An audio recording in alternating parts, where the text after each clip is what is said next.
Hey yo, Jeezy, Dundadas, Hyenas, Scuba Divers to learn from Scuba Steve was criminality, y'all. I rock Luther King X. Don't forget the Kennedy doing his minimum march right here on YouTube, Dundada. We conducting ourselves with the most highest, Dundada. Life's what you make it. Can't love it, can't hate it. It's gonna be simply what you make it, Dundada. You heard? We ain't here to point no fingers. We're just a stop sign. We just a stop sign in the road that told you that look both ways before you cross the street, because shit gets real deadly around here, and that's the fact, So we gotta stay more aware than ever, We gotta have to stay more legit than ever, But at the end of the day, a lot of niggas is saying that Big Meech, that Big Meech, he happened to tell, or he happened to snitch, shit like that. But that's not the case. We don't think that is the case. That Big Meech, they just throwing mustard on his jacket, That's what it is. But people like when Perry, he said like, oh yeah, did he get his partner? So a lot of people actually know about Big Meech and salute Big Meech and knows Big Meech's story, already. That shit been flowing, you know what I'm saying?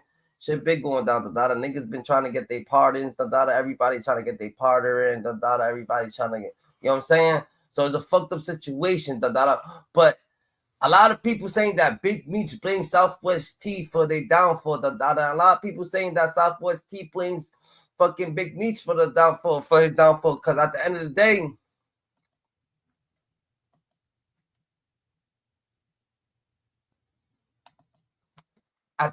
day, Southwest T, he was on wiretaps before, but they couldn't get nothing on him, And Big Meech, he was this big, he couldn't stay away from the limelight. He loved the limelight, He wanted to be a rapper himself, but he loved the limelight, He was trying to get BMF or thing on some entertainment shit so they could, you know what I'm saying? So they could get right, But damn, nigga, he should have knew that was going to work, If you didn't see what happened to Murder Inc., GG, she got a little bit spicy, with Murder Inc., shit gets a little bit real, when niggas is spin. So, you know what I'm saying? It's like, it's a same recycle, but you know what I'm saying? Some people get smarter than others, and it is what it is, bro. But they ain't gonna, the music people, they be hating. They ain't gonna let you in the game, GG. They won't let you in the game, bro. But you know how that they interchanged, because you had some guys that was over there and then they came over and they switched back and then they switched back over. So, but maybe about 4 or 5 guys out of all the rest of the guys that told us, say maybe out of a total of 39 guys, maybe about 4 or 5 guys played back and forth, switched over and told. But the majority of them was 263 members. And 263 meaning that was a part of TP. Okay. Yeah.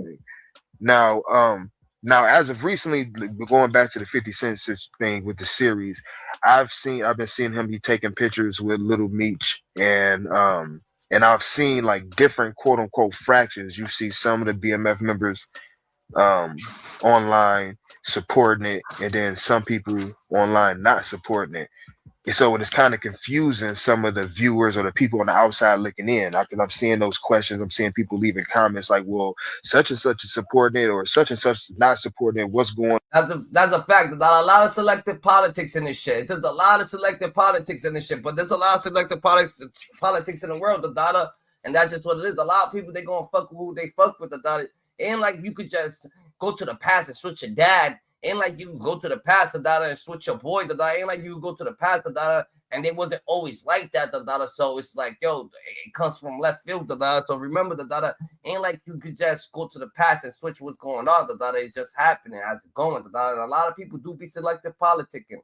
Going on, this and that, like, right. What's your thoughts on that? Right. Well, first of all, I like that because it's gonna. As you see that. We are all together, but we have separate organizations that we belong to, and some of us, even though we belong to separate organizations, we are friends. We still friends. So some people is upset with some things, and some people are not. You understand? But they're not. But they're all claiming to be something that they're. A lot of them is claiming to be something that they're not. What they wasn't involved with, even though they may have started off that way. But when they separated, they went their own separate ways. That was the identity that they took. But the popular identity is the Black Mafia family, is the BMF. So That's the one that's ringing out here. Nobody's saying 263. Like for instance, Terry's son right now, Terry's son, Lil T, my man, my nephew. That's my nephew. He's representing his dad's brand, 263. But you don't see Tony around here supporting that. You don't see Tony's son around here supporting him. Instead, they jumped over here on the Black Mafia family, something that she had nothing to do with it other than bring it down. Why is that? But then she said everybody else is being disrespectful to T. She don't have no respect. Why she's not supporting it? Because BMF is the hot brand. She's trying to get something for nothing, and she's trying to get something. She's trying to remember that. They trying to say that Southwest T got his own brand. That he made his own brand. BMF their own brand, and he wasn't. And they all got different brands. But the bigger brand is the most named. So they got their brand and they got their story to get they told. It's not Southwest T's story. It's Wilfred's story. You know what I'm saying? I was going to get ready to do the BMF wives. Meech was not supporting that. Yeah, I remember that. Yeah. Why is that? That didn't jump off? Because she was involved. You had that girl on there named Janelle. She was on there faking like she was Big Meech wifey. She came to my house, told my mom on the phone, on the porch, right there on the front porch, that, Big Meech told me all about Talise, which is my sister, the real first lady. Yeah, but she was just a round-the-way girl. But my sister was with this girl 14 years, and she don't even know she hanging out with Manisa, not even knowing that Manisa, mama is Talise, my sister, which was Misha's girl. That's his baby's mama. That's how stupid she was. She don't even know. I mean, these people just got people around here. They fanning and they coming around. She went over to Demetrius. Janelle went over to Big Meech wifey. Went over to Demetrius's mama house to go over there to get his birth certificate. And she would Miss Flannery wouldn't even come down. Lucille wouldn't even come down and speak to her. Now this right down here, this is right around here. Actually, I'm gonna show you. That's Meech and them house right there on the hill. That's the back part. This is the hill that we took. We came around on when we was getting chased by the ATF, and they didn't know the neighborhood, so we got away when we jumped out right here and ran back to the house, man. Lost, and we shipped the shit out of them. She came back over to the house. My mom I got the birth certificates and his social security card right now. Right to this day, I got it. He left all his personal stuff at my mom's house. My mom and my dad been mom and dad to him also. I was the last guy to see his dad in the hospital before he passed last year. Yeah, but this is the type of thing that's going on that has to stop now. You have to stop this. And the only way it's gonna stop is the truth come out. And some people. And then if he was a family man, he was close to his pops and shit like that. That shit hurts. It hurts when you lose people you love. And you're in the system. And you know what I'm saying? And for Meech, it's a whole different story, because Meech is like, yo, like, you know what I'm saying? Like, he wasn't trying to be violent, was no violence and shit. You know what I'm saying? He just doing hand in hands, doing what he's doing, He ain't really trying to, you know what I'm saying? He's just trying to get to the bag, You know what I'm saying? But shit switched. People ain't gonna like it. Right. But just think of what the real people that's been out here. You notice something? I'm gonna tell you. The real guys that's been out here, the real people that's really involved in the family, they not speaking because they know who they are. They don't have to prove nothing. It's all these faking going on. You got a bunch of people faking that didn't go to jail for this. What happened when it was? Where were y'all when they were passing out the time, bro? Sisters, where were y'all at? Everybody disappeared. It was a ghost town. Nobody wanted to take no calls. Nobody wanted to speak to you or nothing. But we're not mad. I'm not mad. We're not mad about it. That's just the way the game goes. But now, but know your place though. Know your place now. Know your place. So that's the reason why 50 Cent or Curtis Jackson, he's not gonna, because he stole somebody else's name before he was 50 Cent. He was Curtis Jackson. So he stole this man's name. Now he want to come over here and steal our identity. He want to come over here and use the BMF, Black Mafia family, when in actuality, only thing he has is Demetrius Flannery rights. They trying to say that 50 Cent, 50 Cent, he's not his identity, 50 Cent is a 50 Cent, if we look up 50 Cent, who 50 Cent, who the real 50 Cent is, I'm saying we gonna get that shit. So hustlers, big hustlers in the game, kingpins, they despise the people who, oh yeah, you Rick Ross, but I know Rick Ross. I was locked up with Rick Ross, but you're Rick Ross though, but I know. So there's niggas out here that, oh yeah, look at the nigga took my name and shit like that. You know what I'm saying? He wants to be Rick Ross and shit like that, but it is what it is, or whatever the case may be, you know what I'm saying? And it gets like that, it gets real thing. So they trying to say 50 Cent, he's on the same level. Like 50 Cent's over here beefing with Rick Ross, but nigga, you on the same level as Rick Ross, nigga. You ain't like you're your real identity, like you're Big Meech, and you always Big Meech, like you always been Meech, and you grew up, and then your name is Meech. They trying to say you switch your identity, Dada. That's what they're trying to say. To tell his life story. He has nothing else. I got the paperwork. I got it when it was signed on the 2014. I got it. I got everything about him. He was trying to push his liquor down here, the Branson liquor. He doesn't even have a distributor. He was going to use the BMF brand to cross promote that liquor. And that's an infringement on my trademark. And he will be seeing me again. It's already going down, bro. So I'm just trying to give this man a chance to come out. And man, I'll make you do you want to be the kingpin? I can make you the kingpin. And we ain't not mad at you, bro. But it's just you being disrespectful. That's all. But we businessmen. We can work together and not get along. We can work together. Let's get money. Right. I don't know you like that. I approached him twice when he was. You see what I'm saying? They really businessmen, nigga. They ain't trying to disrespect, nigga. And they're gonna give you respect. You know what I'm saying? Respect first starts with someone showing it, and they showing respect, so they demanded it, If they give you respect even after you disrespected them, they demanded their respect back because that's not how you roll, You know what I'm saying? Real gangsters ain't gonna get down like that, You show respect, you get respect, and that's what it is, and that's how shit stays more simplified, And we need to clarify this shit, before it gets too far. And they not worried about 50, They still down like 50. Yeah, they trying to say 50, you're a little dude, We can still fuck with you, We're not worried about you, bro. I'm saying there's nothing wrong. We're not doing nothing illegal now, so we're not worried. Was here on 8 Mile when he was selling the effing vodka, and then he went over here in the Southwest Detroit area, and he was over there, and I went to him twice. He looked up and seen me again. I said, it's me again. I gave him the letter that he posted online and said that Demetrius sent it to him. So you gave him that letter? I gave him that letter. I gave it to him. I said, you look at this letter, man. That's me. Holler at me, man. I gave him my card and everything. That dude never called me. But he posted it online and said it made it seem like Big Meech sent it directly to him. And what was this letter about? It was just basically just letting him know that, hey, this is my man Saucer, because me and him was talking. I told him my name's Saucer. I put it out. I had my business card. I gave it to him and everything. I said, man, you can get in touch with me. I said, you ain't got to worry about writing no script or nothing. I got 40,000 pages. I got hours and hours of surveillance. I got wiretaps. I got it written wiretaps. I got it translated. I said, I got bank statements. I have Castiga letters, proffer letters. I have a grand jury testimony. I have IRS, DEA, ATF, HIDTA. I have all the interviews and memorandums. I have all the special investigative reports. I got everything. Holla at me. And all of this is what's inside of the Black Mafia Family Blueprint to Conspiracy ebook and everything.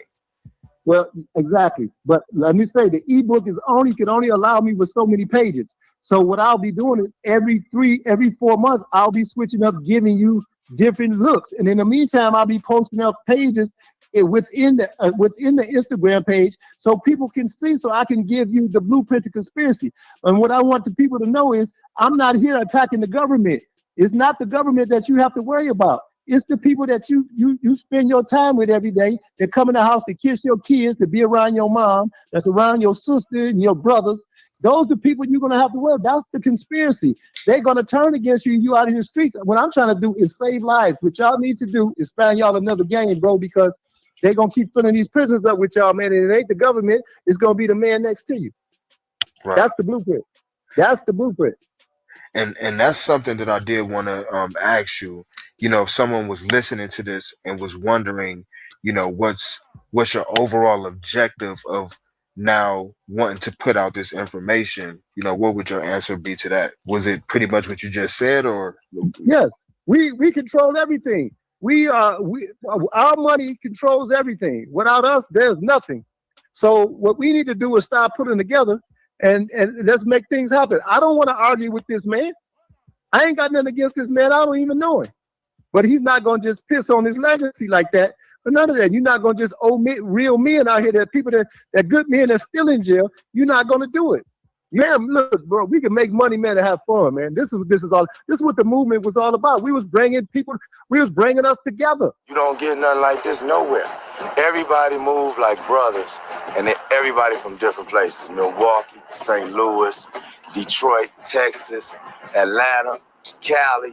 You know what I'm saying? Florida. That man, Lauren Cone down there in New York, that's a smart man. That man was fixing to bring all this together and gonna let us just run this, gonna run. We was gonna bring it together. This man was gonna be mega rich. Can you come back some? Can you say that name again? Who did you just say? My man, Lyor Cone. Oh, Leo Cohen. New York, yeah, that man there we was down there meeting with him in New York. And the feds came in and said, man, he came in twice and said, man, Leor, the nigga who left. If you sign this, man, we gonna come in and investigate you. He said, look, when y'all get that together, come back and holler at me. And that's what happened right before they took us down. So Leo Cohen had a deal on the table to sign BMF. Yes. And we was on our way. It was the entertainment. We was on our way. We was done with the streets. The streets was bent over. and what year around what year? Not knowing that Leon Cause probably gave this nigga to the feds. Who fucking knows? They wanted them to be with Jay-Z. Like they wanted to put him Jay-Z. You know Jay-Z's a hating ass nigga. He was gonna allow that shit. What's this? That was 1985 or 84, 85, just before the takedown. That's why they had to hurry up, because they was running out of time. So they came up with the Doc Marshall story. And I got the paperwork where you're going to see how they were leading, how the whole testimony was leading to the grand jury, and they got their indictments, and they came down and grabbed everybody up. And that's what happened. You said 1980 or 1990 something? No, I said 2005. I'm sorry. Oh, 2005. Okay, so this is 2005 is when the meetings with Leo Cohen and all that stuff. So this was basically around the same time, or maybe a little bit after, when Jeezy and Fabulous and Blue Da Vinci did the song Out There in New York. Yes, that was the time that the meetings was taking place. At the same time, we was down there with Jigga and them. Yes. Okay. Yes, exactly. The right time. You got it right. Exactly. We was on our way. We was done, dude. The streets was over. We was out the street. The Black Mafia family was out the streets. On that side. Done. Right. Yeah, we were done on that side. I don't know what Tina was doing, but we were done.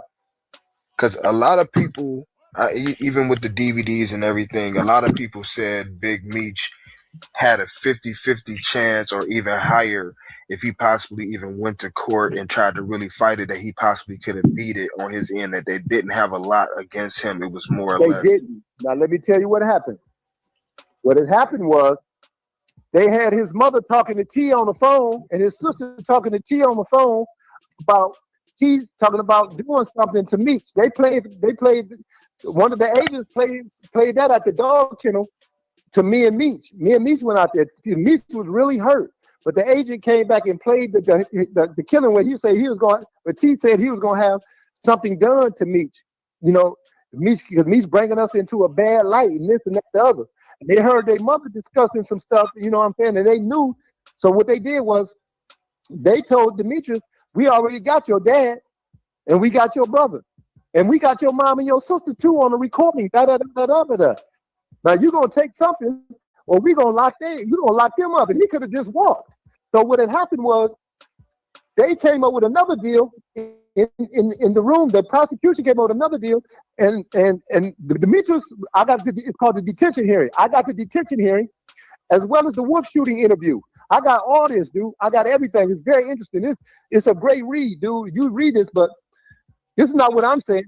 I got the document. Mm-hmm. So what they were gonna do was they said, look, if you don't take this plea we getting ready to give you, we're going to lock your mom and your sister up. So he took the plea. He knew they ain't had nothing. So he's looking at 12, 15 years. Mm-hmm. And then the judge went back, and once he took the plea, they slammed him. They doubled back and made it 30. They slammed him. Sure did. And that's what happened. And that's basically what they've been fighting with these appeals this whole time. Because I heard, of course, from the outside looking in, and I heard like it's a lot of stuff in this paperwork that he got charged twice with this and that. You know what I mean? To inflate the time. Yes, and that's why I'm telling you, they went to my sister and was trying to get my sister to come and get him for child support or anything. My sister said no. My whole family was like, hell no, why would I do that? You know, I mean, they were just relentless. They are deviants now. They deviants. They're gonna win by any means necessary. They don't care. They don't. I have. Bro, that's why they put so much shit on you, bro. They put so much shit on you that you be looking at it. It makes you look so bad. Oh, he owed child support. Oh, he did that. Oh, he did that. What the fuck child support got to do with this? Like, what the heck? Should be crazy. Several different grand jury indictment papers that they had to redact several times because they thought I was Hispanic. They didn't know who I was. They didn't know nothing about me. So this is how these people play. When I went in there and I told them that I wasn't Hispanic, you know what I'm saying, based on that criteria alone, this case should be dismissed. They went back and redacted and sent me another. They was not going to let me go. Even in the courtroom, the judge told the prosecutor, he said that, look here, if you lose this one, it's not coming out of my pocket. Oh, my kids, my mama to tell you this. So they was not going to lose. They were trying to get everybody that they could off this case. They made money off this case, $270 million. That's crazy. And yeah, it was a money. It was a hey, and my case was worth $4 million out of the bank out of Louisiana, out of the Chase Bank of Louisiana. I got all the paperwork. I've looked it all up. And where were you actually? You were sentenced and went to court in Louisiana or in Michigan? No, in Detroit. That's where they got their loans from. Right. Oh, okay. Yeah, I was downtown. I'm on the big case. I was on the major case, on the main case. Anybody that wasn't on the main case, they wasn't on the main case. They were off in St. Louis and other places, but I was downtown in Detroit with the original.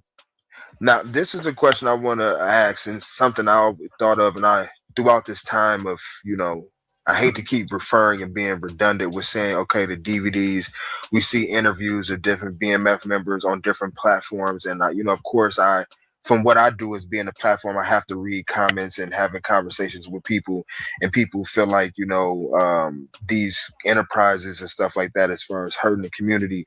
During this time from 85 to 2004, were there any things that BMF did with the money that was like giving back to people and helping or any type of ways?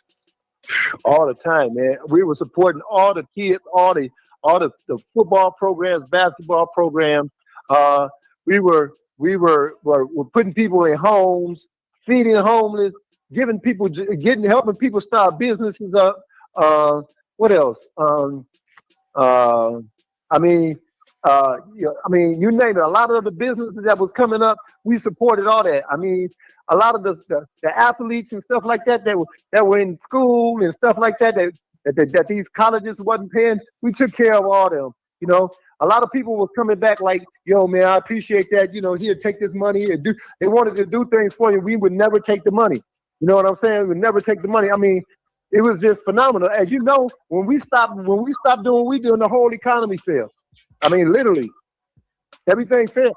So, you know, it was just a crash. Man, I mean, we were really supporting a lot of stuff behind the closed doors. We were really pushing, you know, I won't say where or who, but yeah. And in some of these places, a lot of these people, even today, especially in the music industry, a lot of these people are doing very, very well, and they're doing well in these clubs because of the support that we gave them back in the day and the money that was given out. I mean, you had all kinds of guys, even up to boxing promoters and stuff like that. We had everybody. We were doing everything. Everybody was eating. Right. Everybody. You know, and it was just money. We didn't care. Because let me say something. It's not about the money. It's the people. That's the power. The people is the power, not the money. It's good to have money, but the power is in the people and how you treat them. That's the power. That's the money. That's the goal. That's the value. Right. And we do that. Now, just recently, you know, J-Bo from BMF just came home.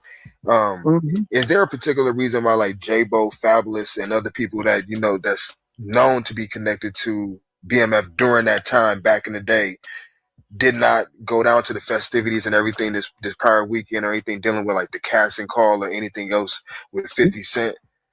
Because it's disrespectful. They not messing. You got to understand something. Them guys, they not gonna mess with him.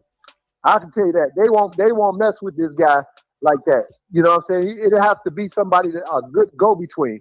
Me, I'm the only guy that really that'll go in there that can make something really happen here, dude. I'm the only one. I know exactly what's needed and what's not needed. Let me handle this and you handle that. And I guarantee they're gonna come along. They will come along.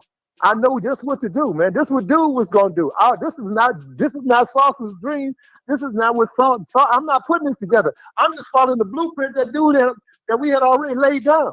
This was something, but this is his mouth. This was his baby. I'm trying to fulfill it.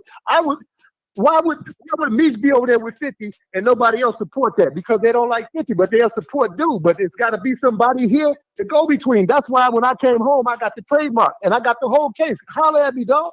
I've been there since 85. Holler at me, dude. You're not going to be able to do it without me because I'm the only go-between here. I'm the only go-between. Nobody else is going to mess with you. And it ain't going to work because I got the trade. And a lot of people kind of consider you during this era of everything. They considered you kind of like the ghost of BMF, you know. Right. I'm the James St. Patrick. I'm the ghost, the real ghost, the Patrick Swayze around here. Because anybody that knew I ran the whole show quietly. But I'm not the guy that going out to the clubs. I don't dress in the big saggy pants and all that. I dress up. I'm an old school D boy.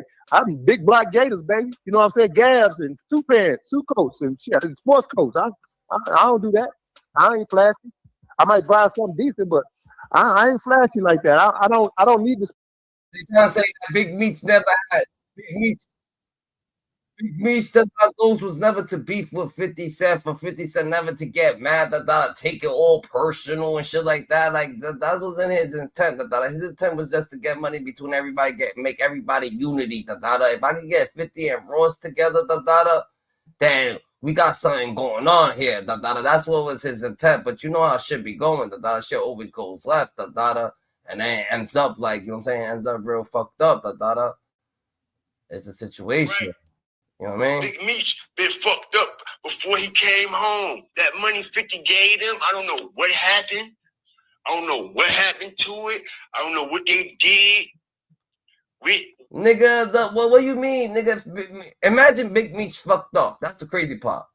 You see, that's the crazy part. People like to just throw salt on people's names, just throw salt on niggas' names, do niggas dirty, But imagine Big Meech being fucked up. The nigga was never fucked up, People just don't have the mind to be thinking, all right, this nigga was never fucked up, so he's fucked up now. Everybody in the prison say he put everybody shit on the line, So he's fucked up. So out of the blue, he's fucked up now. Everybody say that he's good, but he's fucked up now. Like, why y'all trying to fuck up this nigga's name, Because he's just chilling, He's fucking in a halfway house, Y'all want this man to be what? To show y'all what, His son's, it's good money, You see what his son's rocking, You see his son's car, So he's straight. Big Meech, what they did with the real Big Meech, what they did to him, man. A lot of shit just ain't adding up. He ain't looking the same. He ain't acting the same. He ain't moving the same. He ain't got the mind of this super kingpin hustler. Nigga, go through 20 years, Go through 20 years, and see if you're gonna be looking the same, acting the same. This is the same, What you talking about, nigga? You go through 20, and go see if you're gonna just come out, the same way, And if you do come out the same way, you crazy, Time has went, What you talking about, What you talking about? Meech ain't 21 no more, He ain't no regular nigga, so he ain't gonna come out like no regular nigga, Like what you like? What is it that you expect? He's chilling. Comfortability is everything. That's peace of mind. That's exactly how it goes. Like we all done seen and heard about. You know what I'm saying? He just moving real funny. Everything is just set up for him to lose. Nothing for him to gain or win in no type of financial way when he came home. And that's his fault. And that's his fault, What you talking about? That's his fault, You know they trying to do that to him, And that's his fault that he had no, like, what are you talking about, He's smiling, he's living, he's chilling, Which I just don't understand that. And like I said, man, he was broke years ahead of time. Because I got the paperwork, man, that hold on. Okay, that He ain't have nowhere to go. When he was trying to get out in 2020 during the pandemic, he was trying to come home at his baby mama house and live with Little Meech and his baby mama. Okay? Little Meech didn't even have his own house yet. So he was already fucked up. So where's all this? Where is the bag that 50 gave you? It makes him fucked up because he wants to go home to his baby mama's house, somewhere where he trusts to be right, where he trusts to be safe. He don't want to be out there, with some random person, anything could happen, What you talk about? A random person could bring anything in their house, You over there fucking with a random person, and then 50 Cent could be like, yo, put this shit up in Big Meech house, and a random person, that 50 Cent can't do that, with his baby mama, with his family, But a random person, then they could get persuaded, to take him out, Who's gonna go from doing all that time, go hang with a random fucking person, where a random person could do just some wild shit, get you knocked off, What you talking about? Say some random shit? Hell no. Niggas ain't got time for that shit, Niggas gonna be, niggas is walking on eggshells, so they gonna walk them right, You heard? For the life rights and like what the fuck is going on here? Like something just ain't adding up, y'all. Okay? Like I said, by the day, the situation gets crazier and crazier and crazier. More information comes out. More snake moves. It's like this. It's like niggas want Meech to go back to jail. Like Meech want, like y'all niggas want this nigga to just be back in jail. Y'all take nigga. 50 Cent took a picture with this man. So y'all want him to go back to jail. Y'all want him to get back knocked off for what? For what apparent reason? For what apparent reason? And that's a dumbass move. You just gonna go, oh yeah, I'm gonna fuck with this random bitch. So I can go to her crib. Nah, hell no, nigga. You ain't fucking with no random bitches. What are you talking about? Starting to come out, all right, more paperwork being brought to the forefront, all right? Like I said, man, he snaked his brother out during COVID. He ain't sick. I'm really sick. Not him. Send him back to jail. Let me out. We should be treated the same. We should be treated equal. All right? Ain't nothing wrong with him. I got all the goddamn medical conditions, but I got the paperwork that his brother is really fucked up. Okay? Hold on. Let me see this here. All right? Let me pull it up. His brother, Southwest T, he wear compression socks and everything, y'all. Hit the like button. Strategic drop. Trying to send your sickly brother, and he blind in one eye back to prison. You ain't shit, Meech. Hit the like button. Meech ain't shit. I might show all the paperwork. All right, his brother wear compression socks and shit. His brother is obese and shit, man. You don't know why his brother is. You don't know how his brother got out. Yeah, everybody be trying to act like they know everything. All right, here you go, y'all. You know, bro. Like button. Strategic drop. Like strategic that's how you got out. So what? I tell y'all I got it. I got it. Okay, that's right. Prison records differs from what his brother Demetrius. Okay, all right. Terry shit different. Terry really sick. All right. Prison records show that Terry Flanderoy, age 50, has hypertension. All right. All right. The other goddamn word, hyperluemia, whatever that shit is called, all right, and obesity. He also blind in what? One eye due to what? Exactly. All right, that required surgery. He takes several medications daily and has been prescribed compression stockings. Hit the like button. Strategic drop. All right. When I tell y'all I got the drop, man. I don't know what they're doing upstairs, downstairs, down the street, next door. I don't know what kind of product they're giving y'all. But I got that product that's going to keep you what? Knocking at the motherfucking door, okay? Southwest T, wearing compression socks, all right? He done suffered from multiple strokes. He blind in one eye. He fucked up. He was even walking on a cane in there, some people say. And Big Meech tried to send him back to fucking jail and try to say, he's not sick. I'm the real one that's sick. This is crazy work, y'all. Why was it? What this dude trying to like? What is he implicating this dude? Niggas be saying the wildest shit. Like the wildest shit. GG for what? GG like what you want? Like why would Big like, get your shit together, bro? Y'all niggas be hating so bad. Doing the weirdest shit.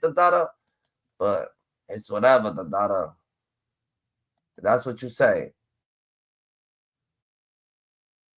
And I found out what happened, that the DJ and the engineer told the police and the prosecutor who was all involved in everything, who was all there, and they put your name as a like you're gonna be a protective witness and shit like that on the paperwork, and you ain't know nothing about it.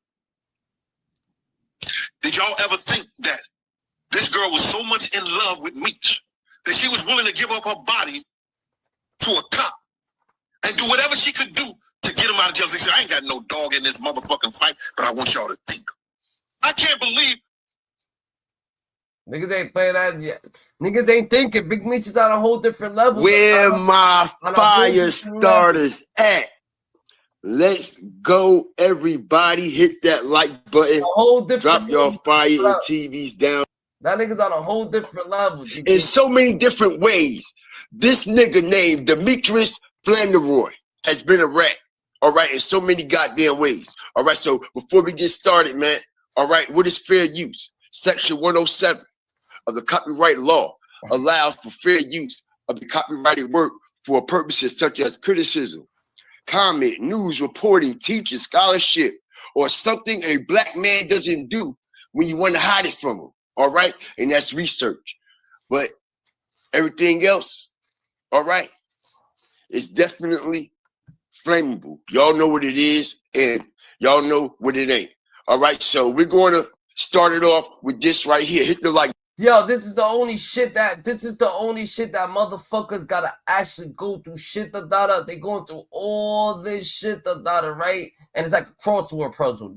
Like what the fuck? This is like a whole fucking crossroad puzzle. Like what the fuck you talking about, bro? Like what the fuck are you talking about, bro? It's just like a whole crossword puzzle, bro. Like get yourself together, Remember, Big Meech took care of a lot of people, and a lot of people want to see him out, A lot of people want to see him done, for no apparent reason, Niggas want to see him go down. 50 Cent took the picture with him already, Big Meech, best thing to do right there when he took the picture, the best thing that Big Meech could have did, was just stand on business, and not even say nothing at all, He should have never said nothing at all, bro. If he would have never said nothing at all, he would have been extra good, GG. He would have been extra good. Cause 50, you over there. What the fuck you over there? How the hell you over there? How the hell you gonna talk shit, and be on the side and behind the side? You can't talk shit, and then you just took a picture with him. So everybody would have been looking at you a little confused, like, yo, what the fuck is going on, over there, What's happening?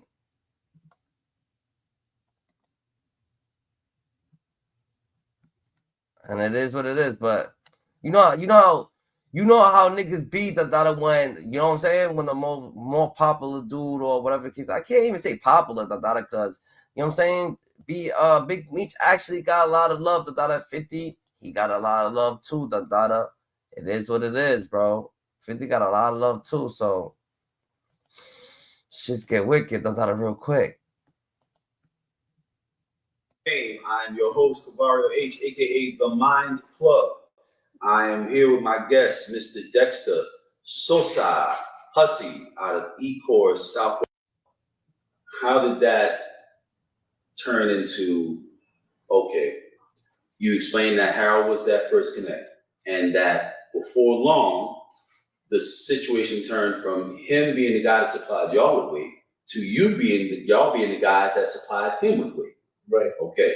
Now that happened over a period of time. How maybe about a year or so, year and a half. So those roles reversed in like 12 to 18 months. Yeah. Now. Yeah. Go ahead. Well, yeah, because our connections were changing. So because at that time when he couldn't supply what we really needed or what was really needed or what we was asking for, sometimes it would be a drought. Sometimes it would be a drought, yeah. We knew other guys that a drought is when you can't get any, yeah, can't get any material, can't get any cocaine. When the city done dried up. So we knew other guys that had it from his town, not from his town, but from his neighborhood, from his side of town. He said he's from the east side. We knew other east siders that had it, but we knew that he couldn't go get it from them because it'd be beef in the neighborhoods. So, but we knew these guys, and then Harold, he know about the guys that we dealing with. We let him know we dealing with these guys, and then the other guys that we dealing with, we let him know that we dealing with Harold. You understand? So we don't have no conflicts. Yeah, because people can easily portray that as you being a traitor or you doing some old crazy shit on it, try to set a motherfucker up and that get you killed. No, so we set it up like that. We let them know, and also it was another reason why we done that too, was because we know Harold know that my man didn't make no motherfucking joke. You know, he already know they got a beef from afar, but we kind of killed the beef because of our relationship with him, and the motherfuckers was getting money. As long as the motherfuckers was paying, everything was good. So, you know, so we kind of use that as leverage without having to have to pull a gun or threaten nobody. So we know how to use leverage real well. That's what it's about. You know, real power. That's just about leverage. It's about leverage. Right. So your initial connect 12, 18 months later becomes a customer more so.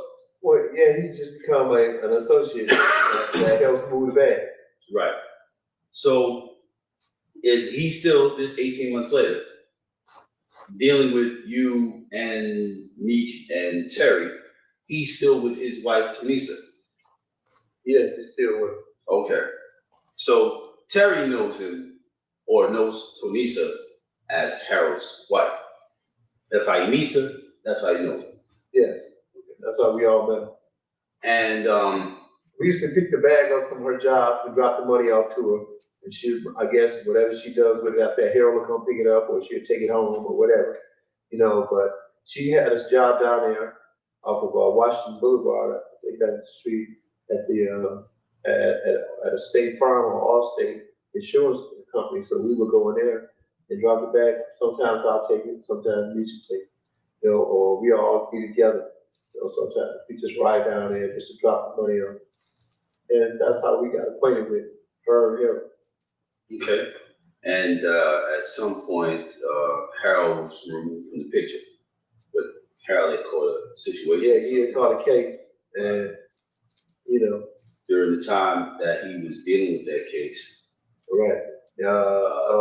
Locked up or incarcerated, you know, he was. Him and his wife and Terry ended up getting involved. Yeah, they got involved.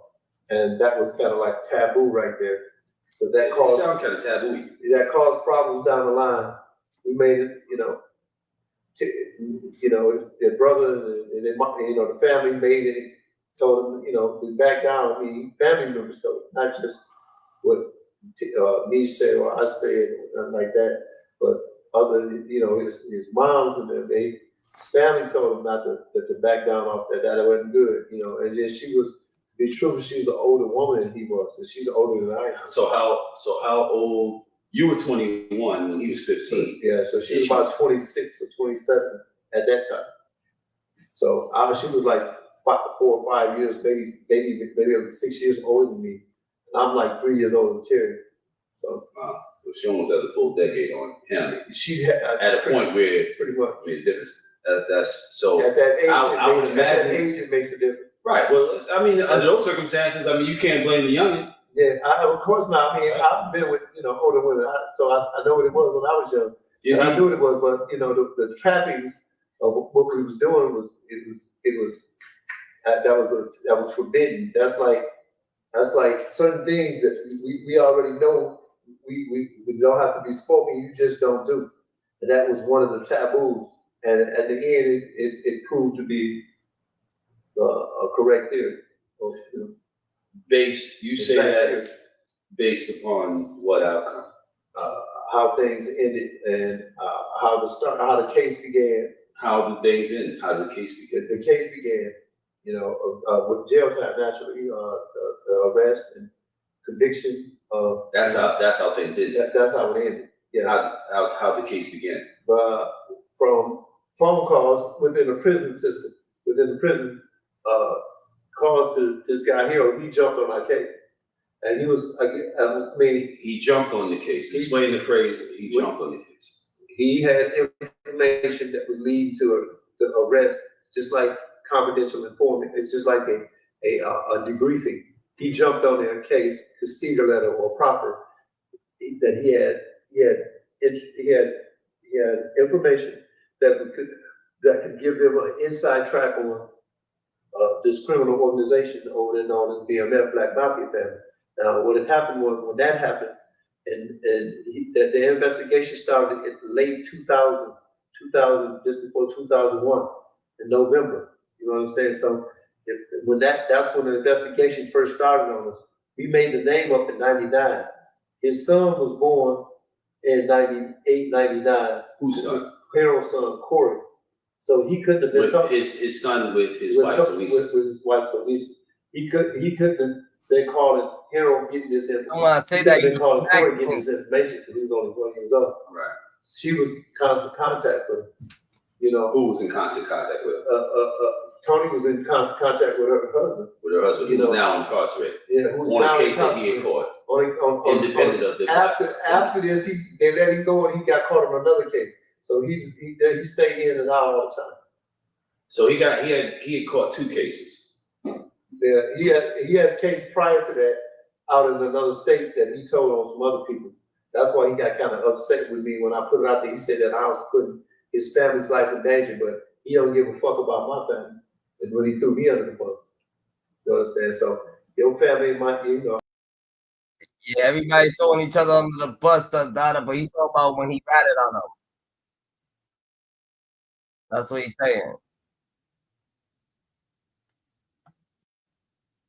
I'm more familiar with this group and organization than ever before, thanks to the TV show and increased popularity. But Big Meech, Demetrius Flannery, and Southwest T, Terry Flannery, the brothers did some amazing things in the underworld dope game, and I'm gonna break it down and explain their downfall. So make sure you hit that like, subscribe, bang that bell, all that good stuff. Sit back and I'm gonna tell you the story of these 2 brothers. Now, Demetrius and Terry Flannery, also known as the Flannery brothers, did some things coming from Detroit in the dope game that probably never will ever be done again. They had nearly a 15-year run as kings in the dope game and moved upwards of over $200+ million. Now, their downfall became shortly after, coincidentally, Puff Daddy was running the New York City Marathon. Now, in November 2nd, 03, 10 days later, Puff ended up having to make funeral plans because it was a double homicide in Atlanta at Club Chaos. Now, the reason this had something to do with Puff Daddy is because his bodyguard, Wolf, was murdered. Okay, and that began to bring a lot of attention to him. At around 4 a.m., dozens of rounds was fired at Club Chaos and left 2 people dead. And it was 38-year-old Anthony Wolf Jones from New York and 38-year-old Lamont Gertie from Brooklyn that was living in Atlanta that died in the hospital. Now, Grady, he died later in the hospital. Now, Wolf Jones was Puffy's bodyguard, and he was present during the J-Lo and Puffy trials when they went to court over gun charges in the 90s, in 1999. Now, Puff was indicted on the gun and bribery charges after the shootout in Club New York with that situation with J-Lo that left 3 people wounded. They were both acquitted later from those charges. The jury found them not guilty on all charges, and Wolf was said to have refused to back down while in Atlanta at Club Chaos. It was said that he had got into it with some of the people from BMF over a former girlfriend, and that she was sitting with some of the people from the BMF at the BMF table, and that he got a. I can't get hard, not even with the blue pills. Will the salt trick work for me? All right, pay attention. If you're upset, he was tossed from the Club Chaos for arguing with one of the bosses from BMF, allegedly Big Meech, and Wolf and his childhood friend Gertie both ended up dead, allegedly waiting to do something to the BMF when they got out. And in that altercation, Meech ended up in the hospital as well. He was actually. They try to say that Puffy warned Wolf about fucking with Big Meech or some shit like that. Some shit like that. To be shot in the butt. Now, Meech told cops later that he didn't know anything and that he was actually running away, and that is why he was shot in the ass. Okay.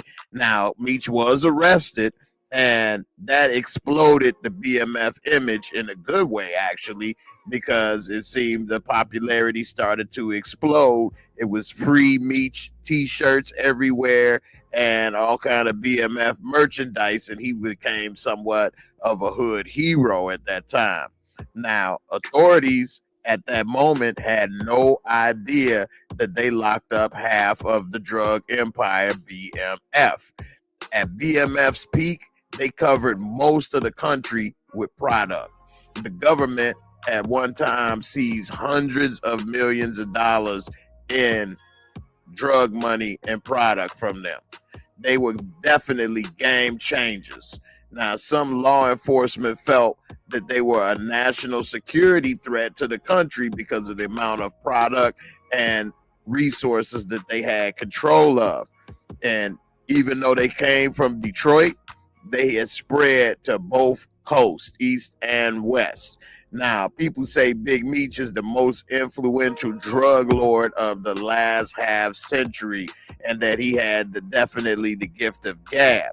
Terry, he was lesser known of the brothers, but that was by design. He was known as incredibly smart and calculating, and he thinks many moves ahead on the chessboard. He tried to be invisible as much as possible. They started this drug game in the 80s, and by 2000 were the #1 wholesaler coke dealers in America. Now, they split the country between them, east and west, between Terry and Meech.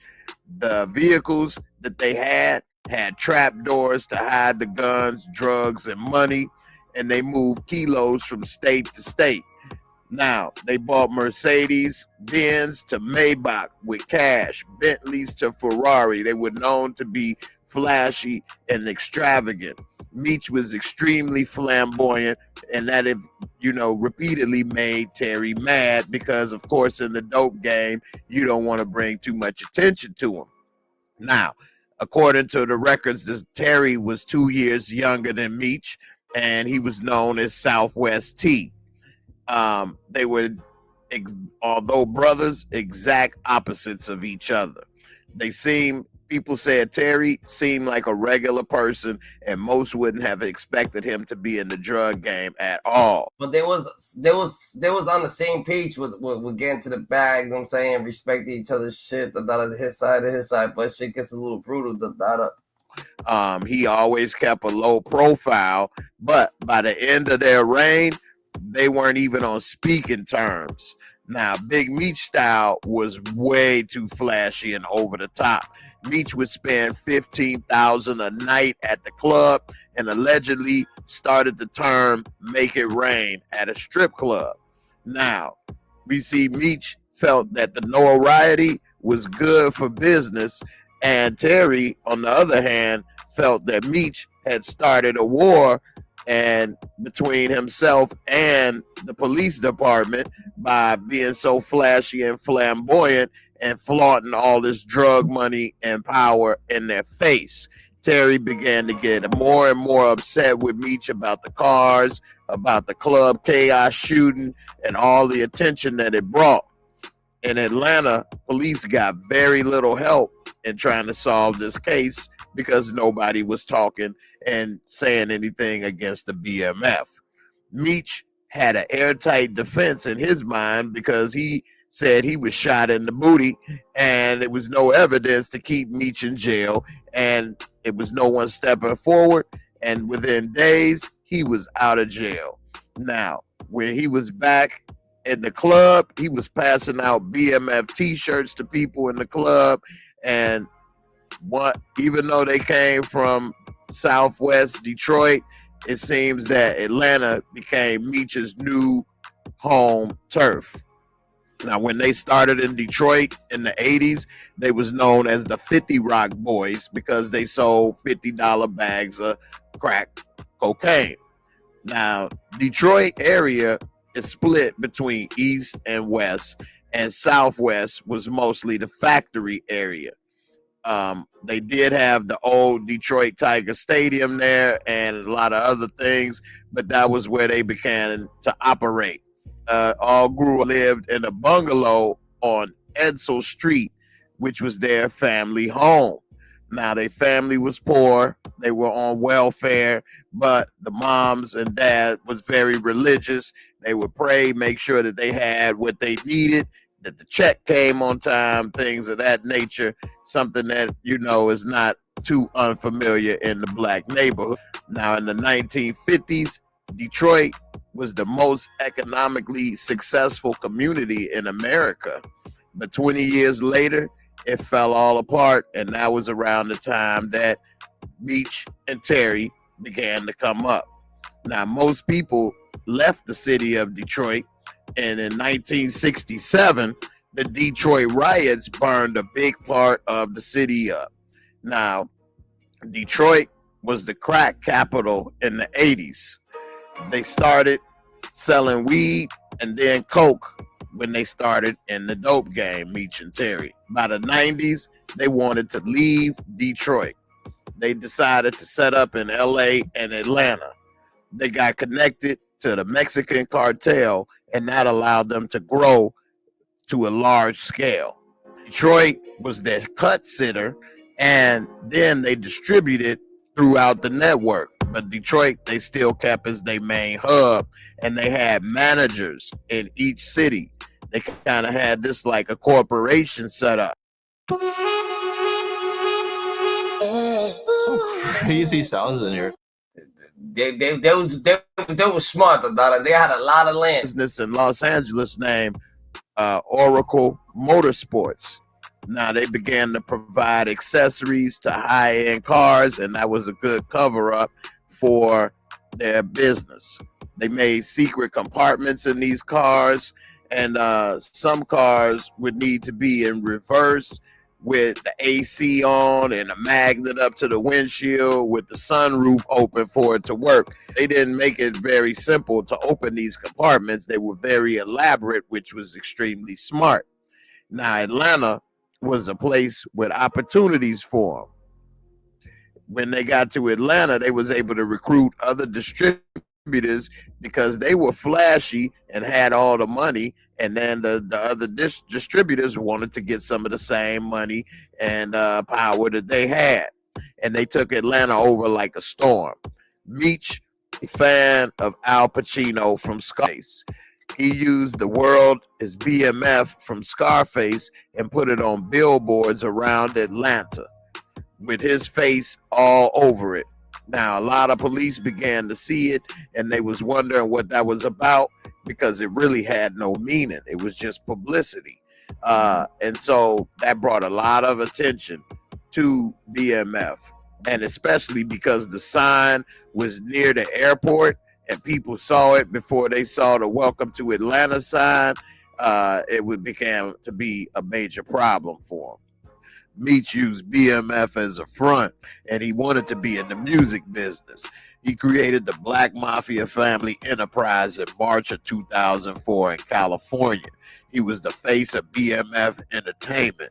He wanted to be a part of the Atlanta rap scene. BMF only had one artist, and his name was Barima McKnight, aka Blue Da Vinci. Now, Blue Da Vinci came from LA and moved to Atlanta. He looked up to Meech as a father figure in the game. He never had any of his music available, and no documents ever were to show where BMF's money came from. It was an open secret on the streets that they were big time drug dealers. NBA All Weekend 2003, they hit the scene hard. They brought themselves and put themselves on the map in a major way. They would all be coordinating their clothes like black BMF or white BMF camo. They spent big money in all the clubs, and they didn't have any assets or property in their name to show for any of all this large income. They had no legitimate sources for income. They filed no taxes in years, and cops began to wonder, where did all this money come from? 9 months after making a splash on the scene for the NBA All-Star Weekend, BMF ran into the big bad wolf. Now, he and his childhood friend were killed at Club Chaos. Lamont Gertie was his childhood friend. The authorities believe that they were waiting to actually ambush members of the BMF, but it went wrong and they ended up dead themselves. Meech was arrested as the suspect, but also was treated as a victim because he was shot. The killing brought BMF to the spotlight. It also made the city decide to close clubs earlier than they used to. Now, although not enough evidence was there to hold Meech for the double homicide, authorities were suspected of BMF's involvement. DEA agents got a warrant to search a house connected to BMF known as the White House on Bel Air Lake, East Road in Atlanta. Okay, now they found that drug records and vehicle records of 19 different cars and titles, ledgers with names and phone numbers. They didn't find any drugs or guns in the house, though, and no paperwork tied directly back to Meech, but instead a company name, Exquisite Empire. On October 2003, cops were working another investigation following a drug dealer who was in a high-end BMW. He was arrested and the car was seized, and inside they found a business card for Exquisite Empire. Car records for the car were found in the White House. In an Excel spreadsheet, the car was listed as BMF. They noticed a lot of cars listed as being BMF on paperwork. In June 2004, 7 months after the Club Chaos came the Velvet Room incident. Leaving the club, and they had a bunch of cars outside, like limos, Ferraris, Lamborghinis, Bentleys, etc. And as they were backing up, a guy walking behind the car tapped the car because they almost hit him, and he tapped the car to let them know, hey, I'm walking here, watch out. And they got extremely offended because he touched their car. So members of the BMF got out of the car and beat the dude to a pulp. They beat the damn boogers out this man to the point where he was extremely, beat till he was unconscious. Now, while he was on the ground from the beatdown, a member of the BMF shot and killed him in the parking lot. Rashanable Prince Drummond was 23 years old. His mother was crying about her baby being killed and that there was no need to shoot him because he was not only beat to the bloody mess, but he was unconscious at the time they shot him. The BMF image started to go down after that incident, and people began to see them as bullies. Despite the fact that people were on the scene when it happened, no one testified still. It was the beginning of the end because he now had a major target on his back after killing that kid. Feds began to come after him. In 2015, we had the show Empire, which had Lucius Lyon, and it said it kind of gave an example of what BMF was trying to do, but never accomplished. Now, Meech would have probably been able to accomplish something like Lucius Lyon had he actually put the time into promoting his artists. He definitely had enough money to make any artist successful, but they never did. Now, in the summer of 2004, after surviving a shooting and a parking lot incident, Meech threw a birthday party for his 36th birthday. It was a party fit for a king. It was called Meech of the Jungle Party, as in King of the Jungle. He rented zoo animals. He had his name spelled in 8-foot neon letters. He had lions and giraffes and elephants all at the fanciest club in town. He had no idea that the feds were in deep investigation of BMF at that moment. It began with the weapon search following the killing of Anthony Jones. After the search at the White House, they realized it was really Terry's operation. Months and years later, those documents they seized were key to their investigation of the BMF. The car registration and money ledgers with names and phone numbers, they began to trace the owner of the White House back to a woman living in California who was living in a luxury home on Mulholland Drive. She was paying $12,000 a month to lease the house and then bought it for $500,000. Her bank records had cashier checks for $10,000 and $12,000. Then they followed where the cashier checks came from. They eventually find out that she was Terry's girlfriend. They get authorization to wiretap a phone, which led to wiretapping Terry. Terry had like 10 phones at the time and would use different phones when he spoke to different people. Cops would hear things and know a deal was going down, but couldn't pinpoint where the deal was. Cops said when most of the conversations ended, they would say one. It meant one family. Now, Terry, he liked to talk on the phone, and he talked a lot of business on the phone. He would call his sister and complain about Meech and his flashiness. He called and complained about the billboard that he put up in Atlanta. Terry started to pull away from Meech and would only communicate with him through third-party intermediaries. Meech was in disbelief. That's crazy because cops be overthinking shit. Cops said that people would say one and mean one family. He's saying one piece. Everybody says one. They know so much. Like one. And didn't want to hear that his flashiness was a problem. Meech's flashiness caused Terry to talk on the phone more and more to complain about the business and what Meech was doing. It was a huge mistake on Terry's part. In the summer of 2004, investigators catch Terry on the phone talking about a BMF courier that was stopped in Detroit with 10 kilos of product. That was a huge mistake on Terry's part because cops took the registration from that car and tied it back to paperwork that had it as a BMF car. They began to look for significant drug or money bust across the country and match it with the vehicle records from the White House that they seized.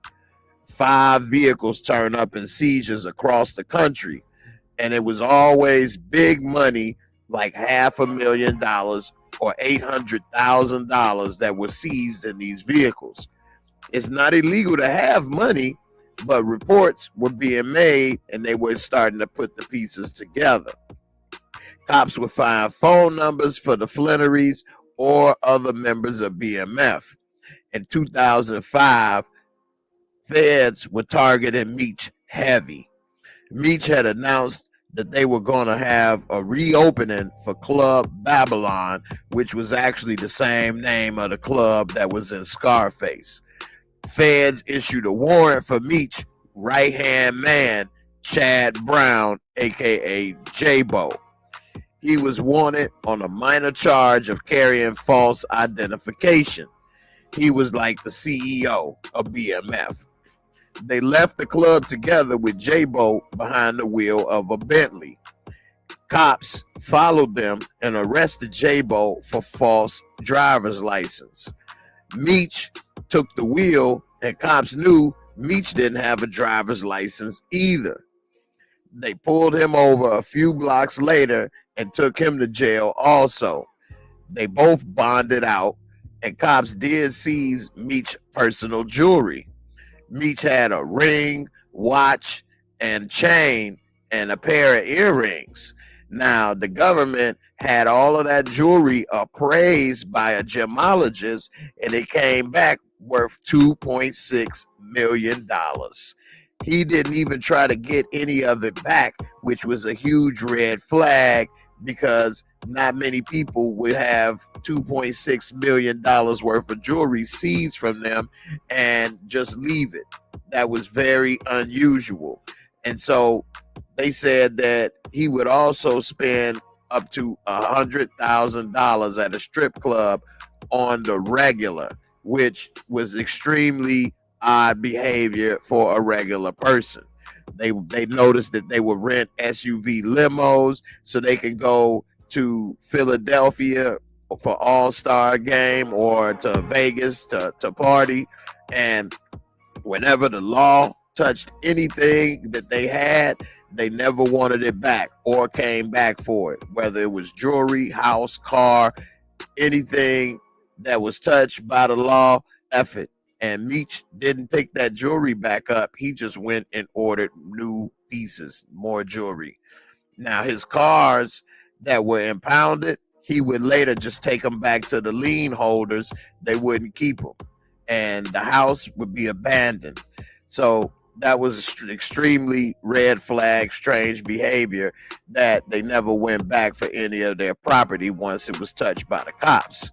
Now, they have been operating for at least about 15 years at this point, but cops have been building up evidence on them by this time. By May 2005, Bobby Brown was celebrating his birthday at a restaurant, Justin's, which is actually owned by Puff Daddy, and his family was there, and he was singing, and everybody was having a good time. Somehow, there was a scuffle in the crowd. Man was stabbed. That man was 24-year-old Shane Brown, and he was stabbed in his face and neck, and doctors believed the weapon was an ice pick. People said the guy who did the stabbing was Baby Blue. His real name was Marquis Dixon. He was related to Blue Da Vinci, who was the only artist on the BMF label. It turns out, though, they weren't actually brothers, but they were both from LA and extremely close friends. Nevertheless, Dixon was found dead of gunshot wounds the next year. Now, it was hard for investigators to get information on BMF because they didn't have any insiders, and in order to take down an organization like that, you always need an insider, basically somebody to flip, snitch, tell, whatever it is you want to call it. Cops got a break, though, when they arrested O-Dog, Omari McRee. Now, he was a dealer, and he got his supply from BMF. He was picked up November 2004, but was quickly released. They let him go because they had a wire on his phone and hoped that he would connect him to Meech. And he was arrested again in 2005, responding to a domestic dispute. Now, cops asked who was the boss, and he said Meech. He began to flip.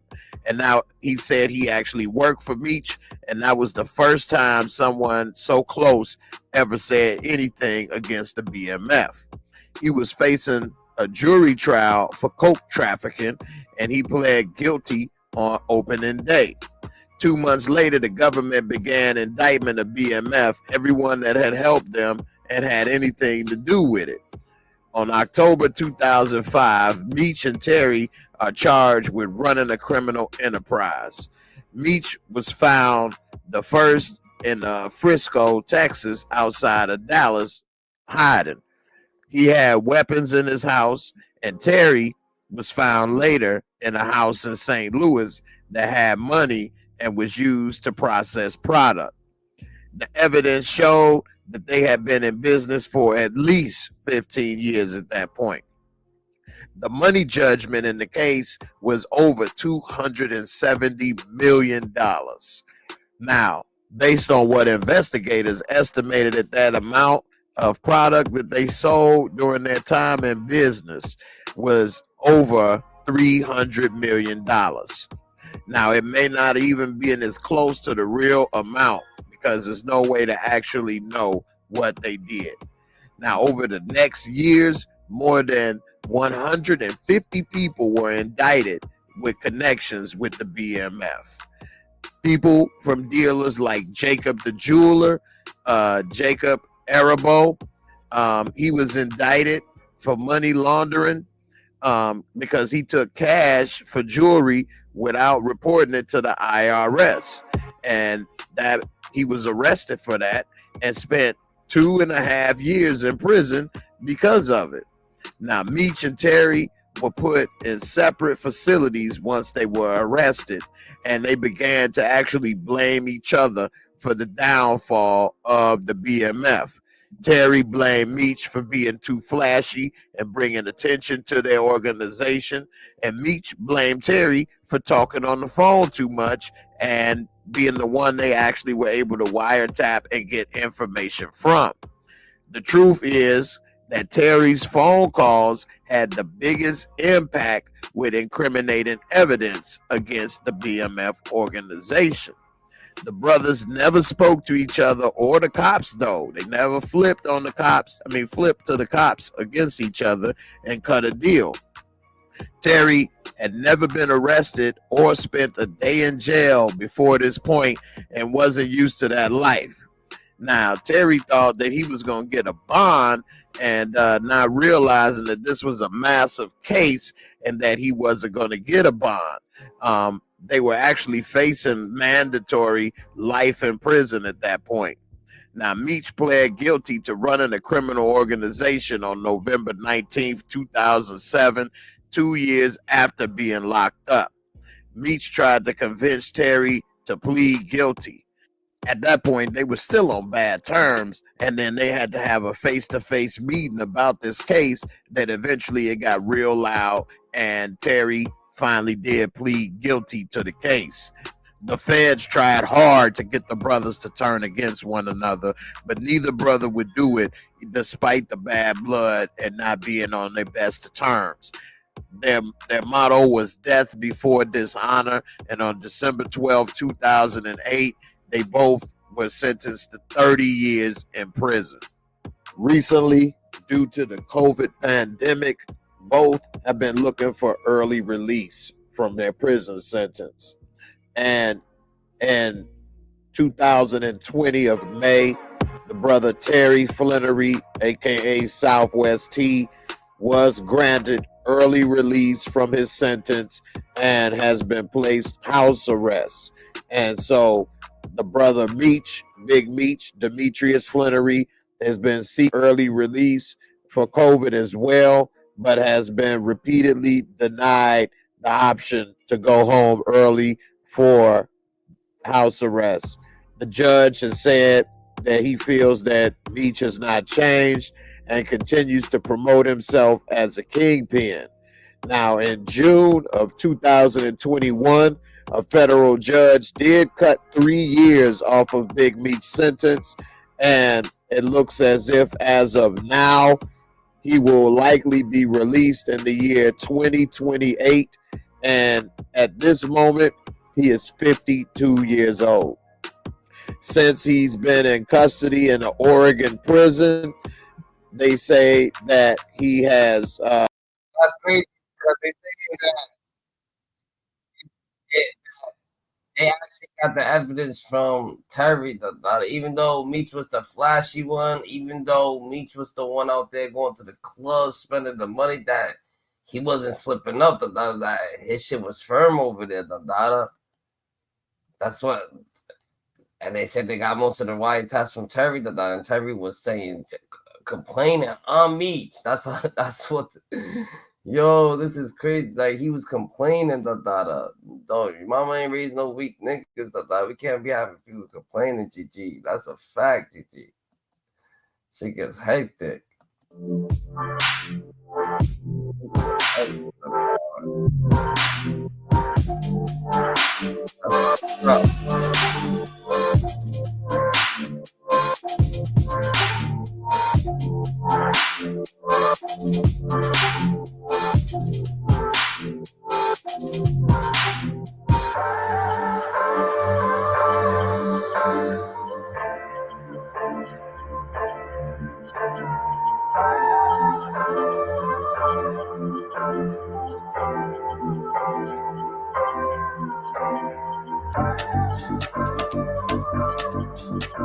Now, I'm actually reading. I'm gonna read some things that's directly from some paperwork, and I guess you maybe can fill in the dots as far as now. This is the paperwork around the government informant called Harold. The guy you spoke on a little bit earlier called Harold Mills. Now, from what I'm reading on here, it has the question and answers, and he was talking about the answer was Nigel and okay. Now during 92 and 99, while you were in jail, did you still have contact with Terry Fennery? This was the actual conversation that you said that he was having from inside of jail that ultimately got T. That's what he was speaking to Tony. Yeah, he was talking. He was actually speaking with the grand jury. You're gonna see a name there named a dude named Roland West and another guy named DD. That's me. I'm Diddy. That's me. So he was telling on me. I've been knowing H and Tony and them since 1986, 87. I've been knowing her a long time. So I noticed Tony been back there since she been around for a long time. So he's actually talking to the grand jury when he's saying that. Those papers are coming. Those are direct questions that's being asked by the grand jury, and he's out there giving out names and dates. Okay. Mm-hmm. Yeah, that's what that's for. I'm trying to get to it right now. I end up seeing a picture with Kim Kardashian standing next to a man. I believe his name is Damian Thompson. Damian Ewing Thomas. And what was his relationship with? Why is Kim Kardashian with him? He was married to Kim Kardashian. That was her first husband before she married the basketball player. And he was a part of BMF? Yes, he introduced us to a lot of other different celebrities, and he knew a lot of other different people and a lot of other different connections. He's a producer, so he knew a lot of other different things, and through him, the family met a lot of other different people. Now, as far as you could correct me as far as the actual dates. There was actually 2 times that Big Meech was on probation. Was both times inside of Atlanta? Yes. Okay. What ended up happening, or the story based around this? I believe it was the second time, as far as like a possible gun charge or something like that. That was the first time. That was when he was on probation.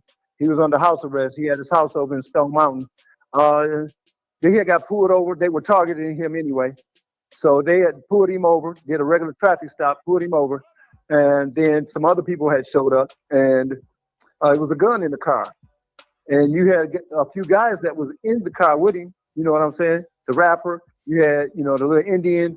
And you had my man Throwback, and you had you had another guy in the car, and Demetrius. So what had happened was they came in and they was like, well, whose gun is this? And wouldn't none of these guys say nothing? Would nobody say nothing? Nobody said nothing. And then my man, only one guy spoke up. He's like, man, that's my gun. The people, my man Throwback said, that's my gun. His name David Walker. They call him Throwback. He was like, no, that's my gun there. And the people, the police that pulled up on him, they was like, no, that's not your gun. That's his gun. They were trying to put the gun on Demetrius. You know what I'm saying? But he was like, now how you gonna tell me what the hell that ain't? So bam, my man took the rap, but the rest of them guys stood around, man. They all turned their back like shit, like they wasn't gonna take the rap. At that point right there, I told dude, send them niggas home, man. And how you gonna sit there and not let the boss? How you gonna let the boss fall? What kind of dudes is that's what y'all here for, man? Y'all smoking mirrors. Y'all been sitting around here eating and everything. Man, I told dude, and every time I came in off the road, I would tell dude and them, when I got back, when I see him, I said, man, with you boys still here? Man, what is you doing? But dude loved them boys. I liked them too, but they just wasn't, it was useless. You know what I'm saying? It was just smoking mirrors for real. We already knew what it was. Let me tell y'all something.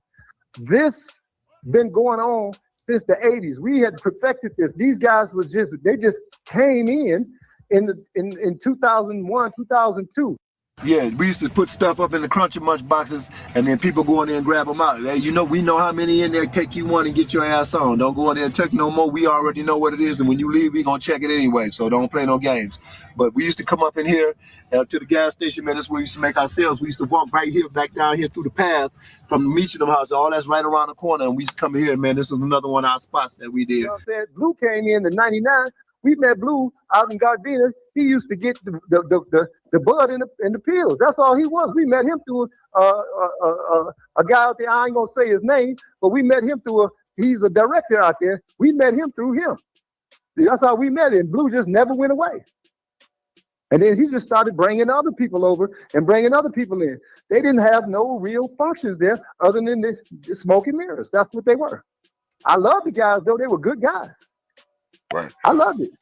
So given the title, like smoking mirrors, quote unquote, like decoys and stuff like that, besides just like the partying and everything else that was associated, because I think from the viewer aspect of people, not just the viewers that's watching this particular interview, but people that's been watching this either quote unquote case or all the documentaries and everything, they consistently would see certain faces around Meech all the time.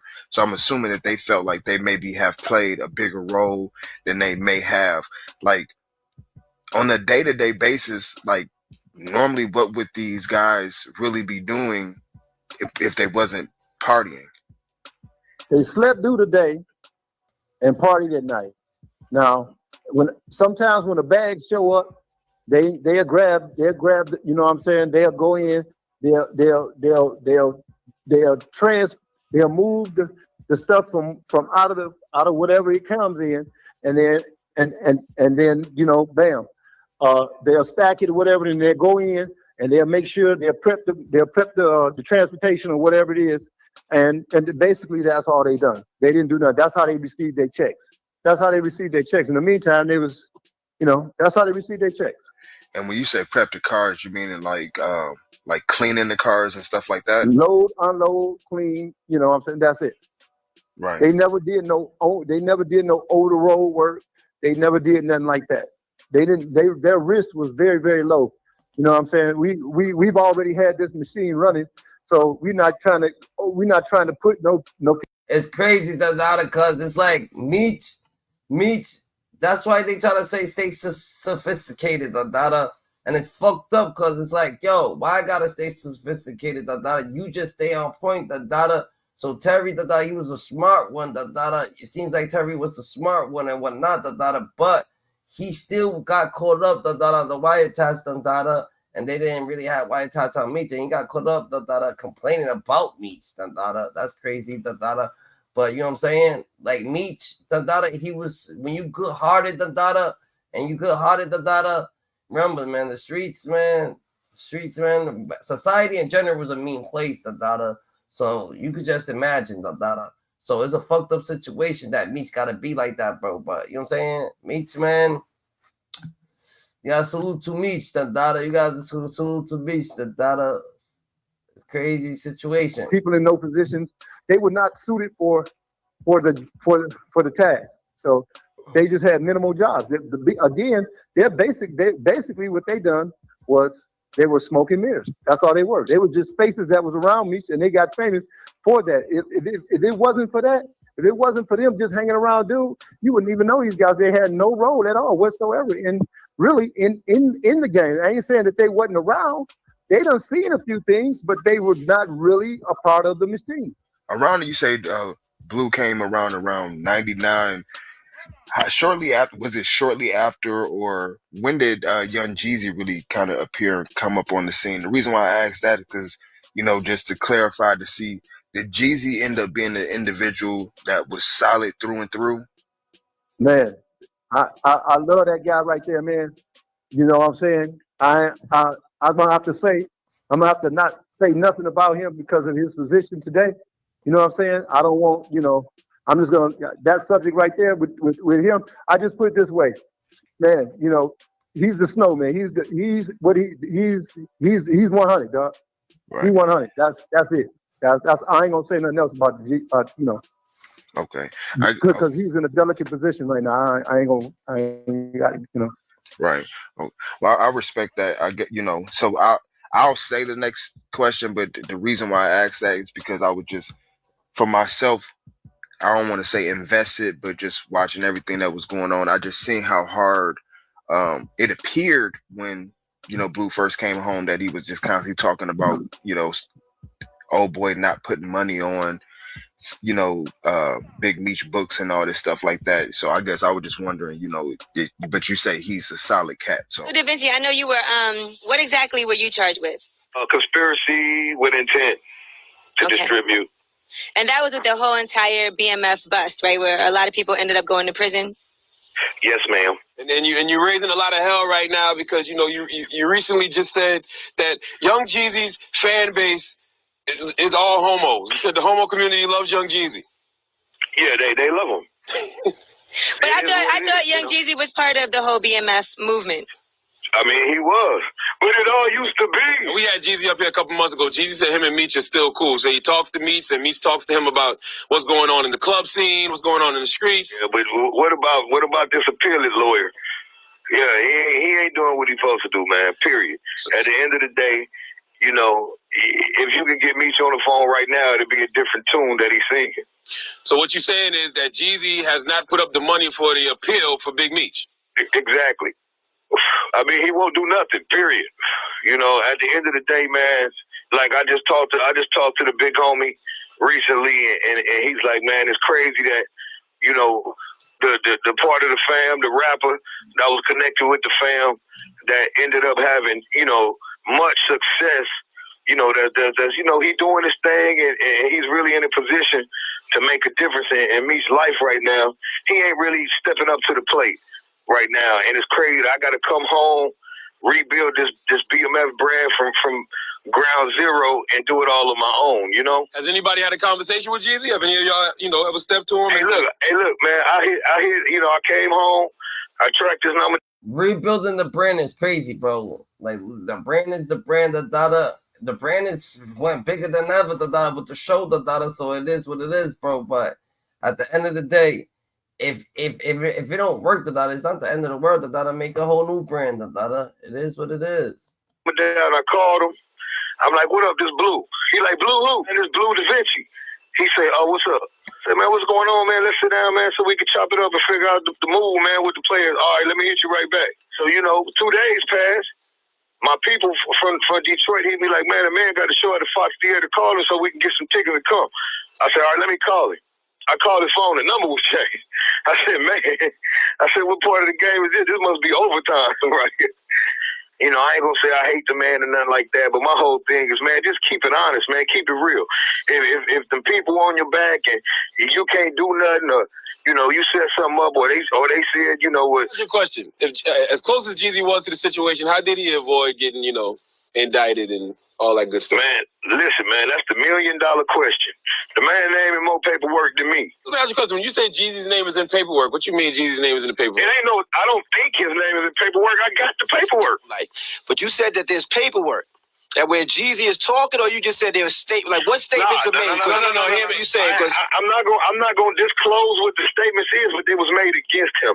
I'm not saying that he made statements. Okay, thank you. I just want to clear that up. I don't have paperwork saying that he made statements. I wouldn't do nobody like that. All right, I just want to clear that up. All right. Yeah, what that is really him and Gucci Man they came along.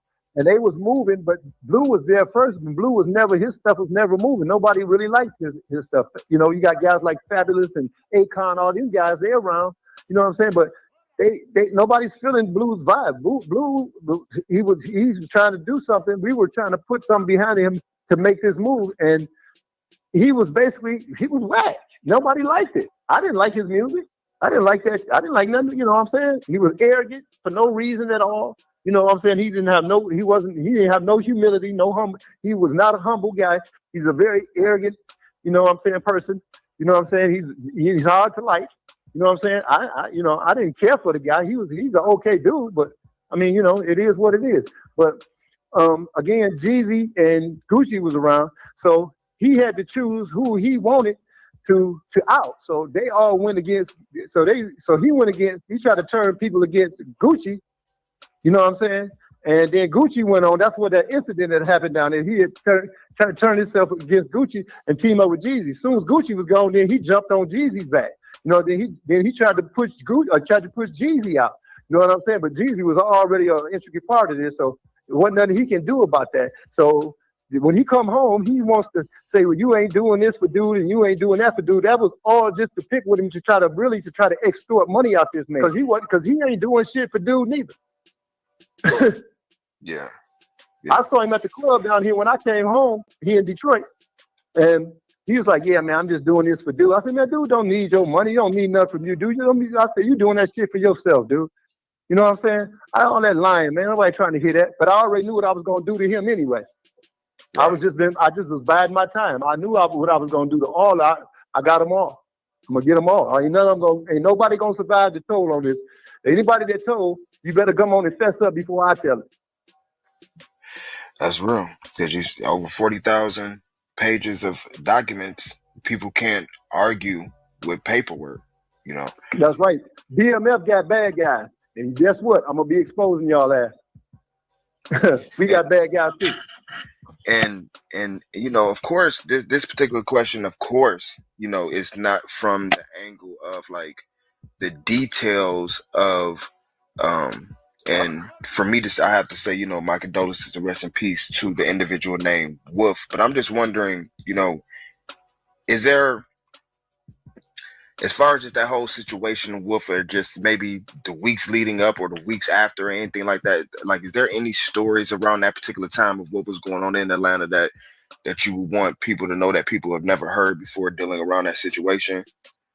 The days before that happened, Meech was down up there in New York with this guy at his family's house at a birthday party.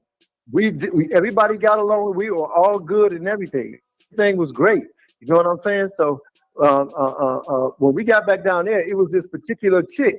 You know what I'm saying? This was a little mixed chick that Wolf was seeing, and the car man. Another rat, his name is Eric Mark Whaley, aka Swift. I'm gonna be bringing paperwork out on his ass too. He was messing with this girl, so somebody seen it and called Wolf, and then Wolf showed up at the club and was like, "Yo, Meech, man, you know, man." So he's like, "Man, you know, and man, she ain't with me, man. You know, she over there messing with one of the dudes." And they was like, "Man, leave that girl alone. That's dude's girl. Leave her alone." You know what I'm saying? And let her go about her business. There's plenty of women in here, man. We ain't gonna fight over no women. So we ain't gonna argue about no women. So dude just went on, kept doing what he do, and you know, Wolf was like, he told her to come on, and she wouldn't leave. Yeah. So he got mad and he went back up to Meech, and Meech was like, "Oh man, listen, man, she ain't with me, dude." She's like, "Baby, you know, you got to go because my man, you know what I'm saying?" So the security came up at that time and they seen it was getting out of hand. So they put dude Wolf and them out. So when dude and them was coming out the club, Wolf and them was waiting on him. And if dude wouldn't have turned around and got hit in the ass, he would have shot Meech in his privates. And another guy got hit in the leg. The Indian guy hit too. But somebody else laid them niggas down. And that's crazy.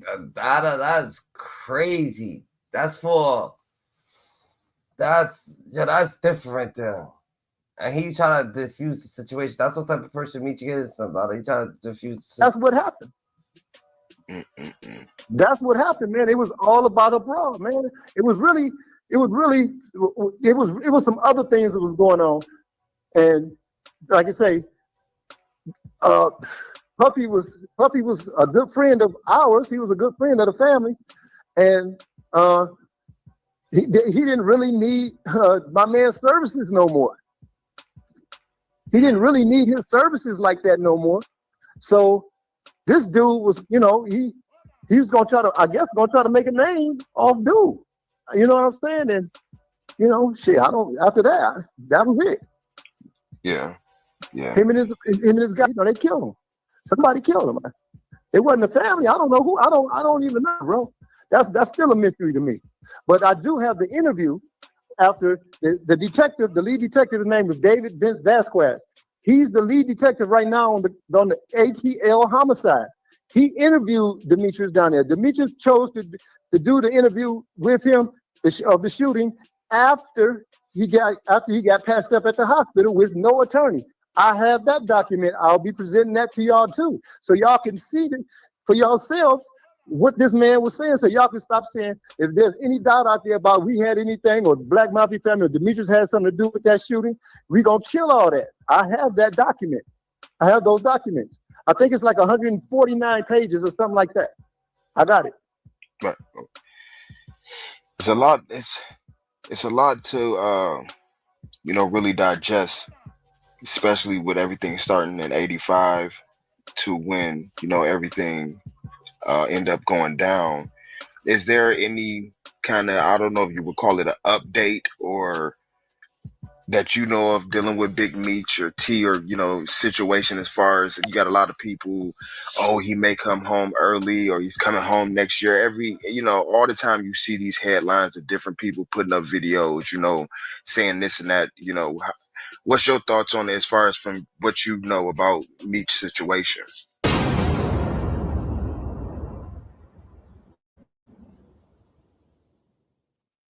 That's it.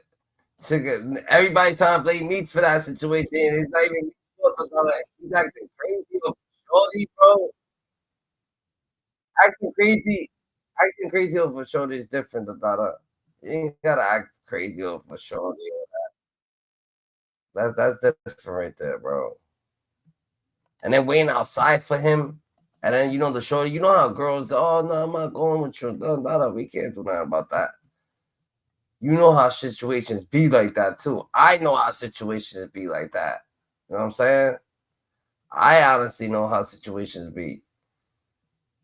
Situations be a little hectic, you be like, yo, but at the end of the day, you gotta stay more aware than never, you heard?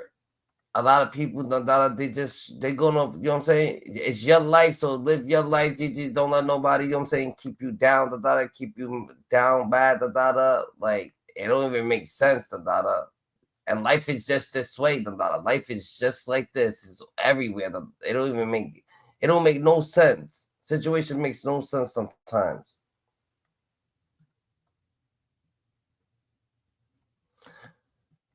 Puffy fucks with Blue saying me snitch, me saying Blue snitch, Blue said that he brought Tammy around. Everybody heard that. So Blue saying he brought Tammy around. Is like, what the fuck? So who's the person that nigga saying it's the person? Who is this person? And no one wants to. And Blue's taking acknowledgement of it. Oh, I brought her around. All right, that's all. And then Cuffy don't want to say that he was fucking with her. Like, you already knew her. Like, me set you up, with her. So a lot of shit goes out the window, when you seeing this, this shit's all over the place, bro. All because of what? And it wasn't until way later that he found out about the cocaine part of the business. That's a lie. He said that he didn't show him the other side of his world in terms of all the cocaine trafficking. And he did his 5 years. He got released in 2011. The caption reads, paperwork speaks louder than anyone's lies or twisted false truth. If someone from your crew debriefed or cooperated with the government, is that considered snitching? We don't know about this new generation, but in ours, that's a wrap.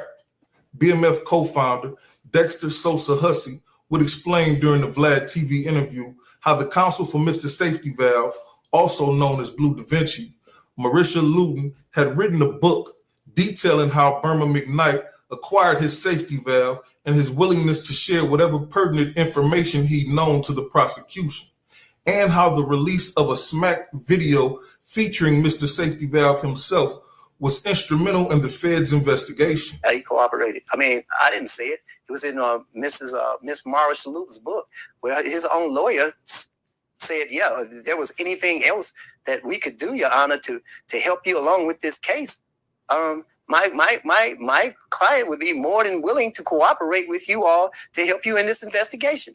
Bottom line is, you didn't take the single plea. You went in and was giving them information on shit that they already had and thought it was cool, but you still that was part of that. You just confirmed other shit that the other CIs just done told. Plus, you did a smack video prior to that was giving them the whole fucking play. They never knew nothing about it. That smack video was detrimental in finding out who each person was. Sosa never mixed words when speaking about the rat who was Blue Da Vinci, expressing that Barema was a sneaky dude and that he could tell that he was up to no good. I told dude, look here, man. I'm gonna take that motherfucker and give him.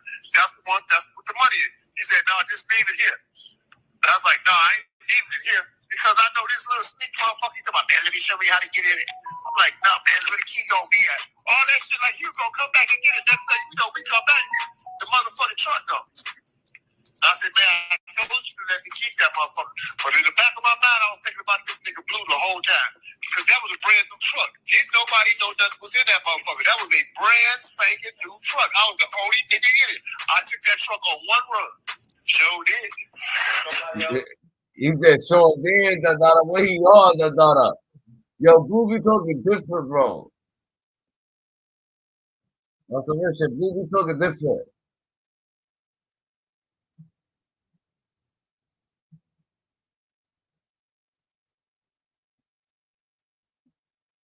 Are we gonna see Wolf in the?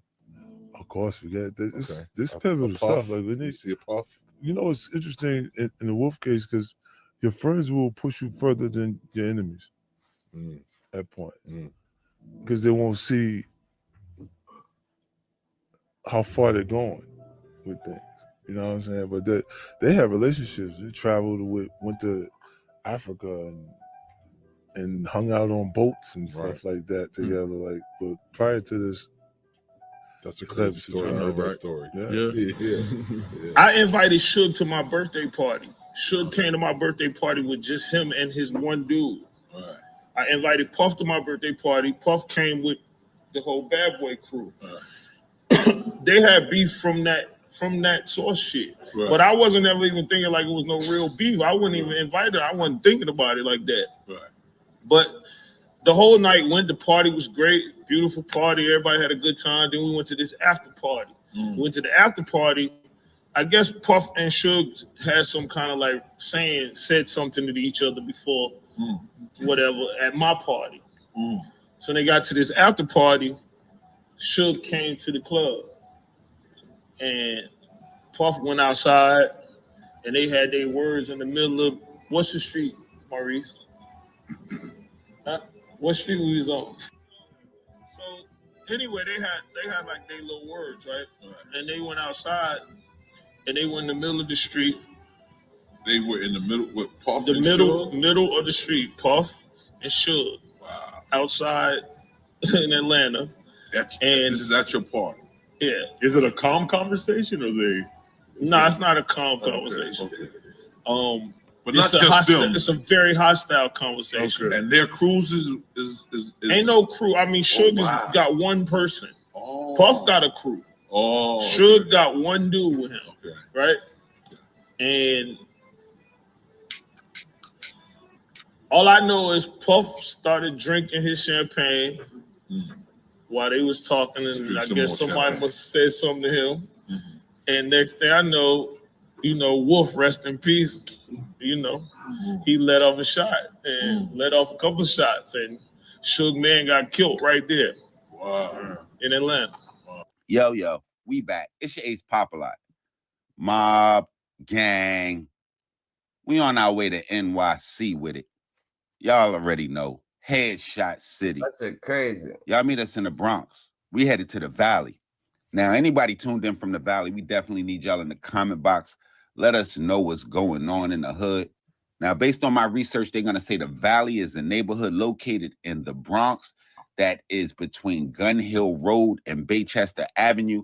And the person that we're covering today is somebody that they will refer to as a Valley legend. And the person that we're talking about is going to be a guy by the name of Anthony Wolf Jones. Now, if you're familiar with hip hop, definitely in the 1990s, you probably know or heard the name Anthony Wolf Jones. If you're familiar with anything about the rise of Bad Boy Records, you definitely know the name of Anthony Wolf Jones. Now, for most people that heard of Wolf, or when he comes to mind, they probably think of the muscle to Bad Boy Records in the early days. But honestly, before Bad Boy probably even was a thought or idea, Wolf had already had his feet in the streets and began making a name for himself. Now, growing up in the Valley, which some would label as a rough section of the Bronx, with Wolf turning out to be the somewhat notorious figure that he had turned out to be, a lot of people would think that he got his name from the animal due to the animal's intimidating characteristics. But in an interview, it's crazy because they say that Wolf is Justice's father. It's Diddy's son. Real father, that's different right there, right? That's what Wolf is.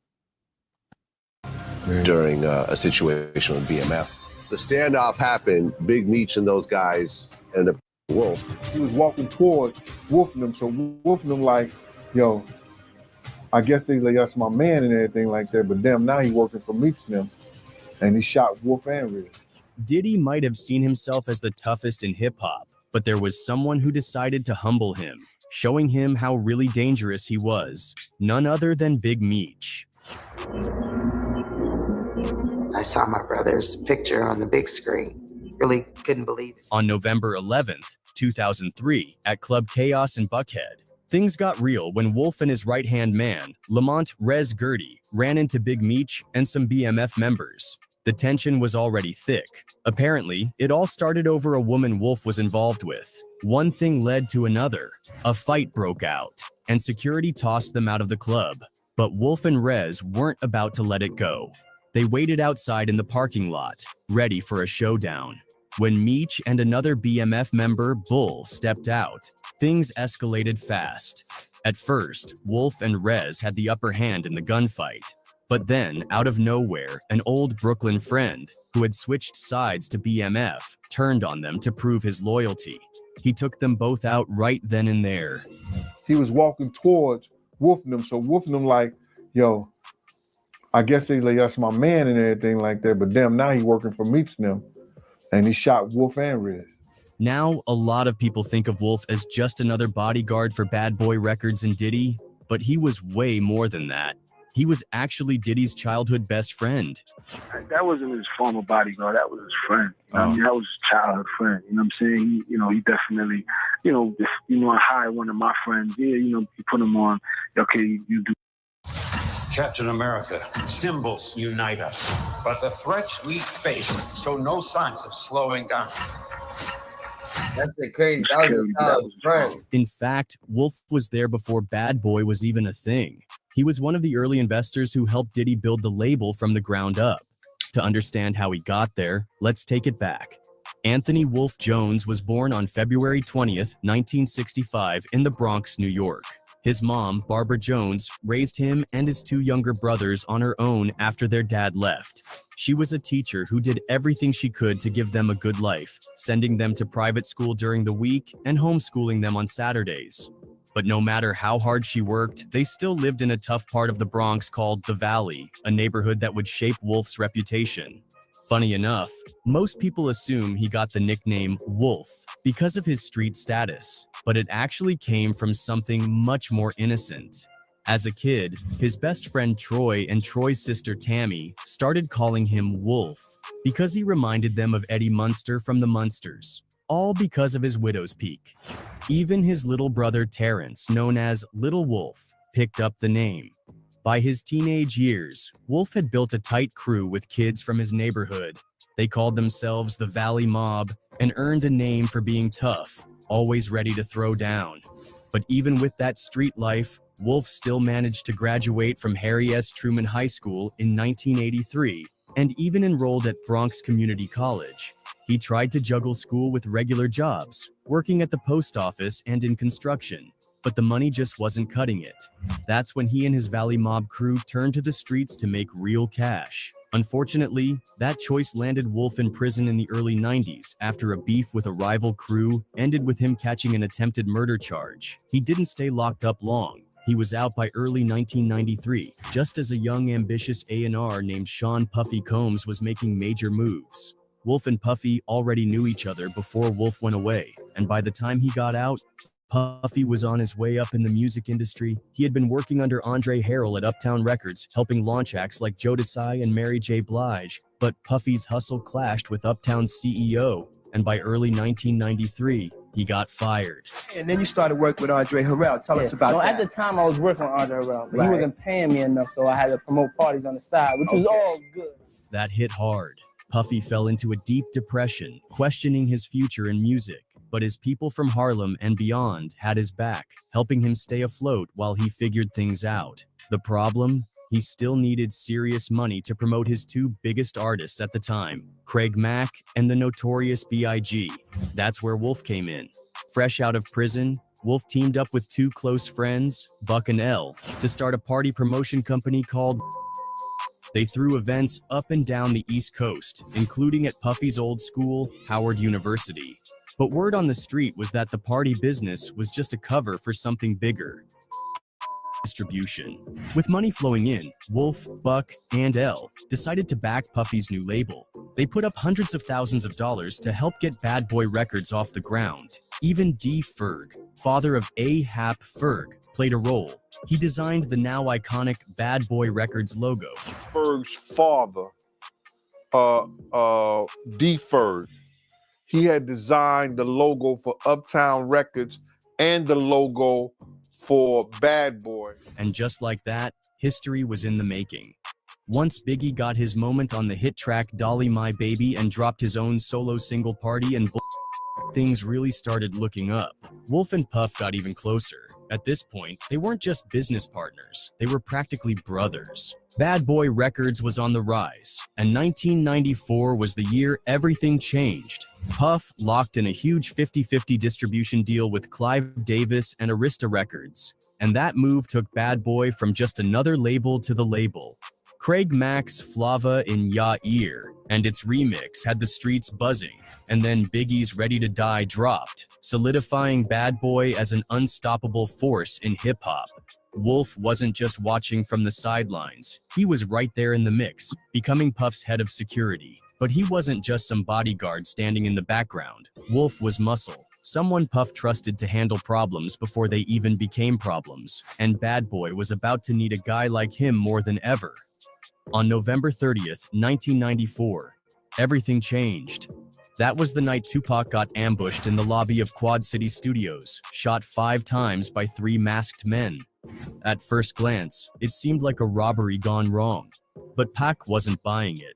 At the time, Pac was in New York working on music while dealing with legal troubles, and he started noticing something strange. His co-defendants, who were facing the same charges, were getting lighter sentences.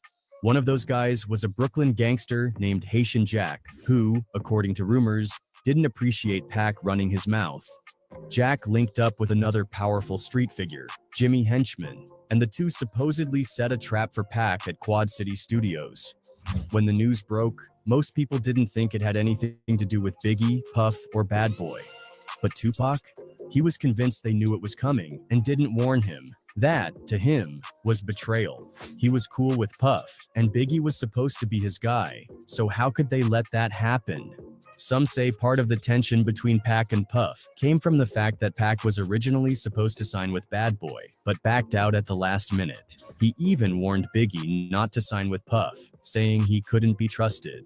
Just weeks after the shooting, Pac found himself locked up at Bellevue Hospital's jail ward before being sentenced to 4.5 years at Clinton Correctional Facility.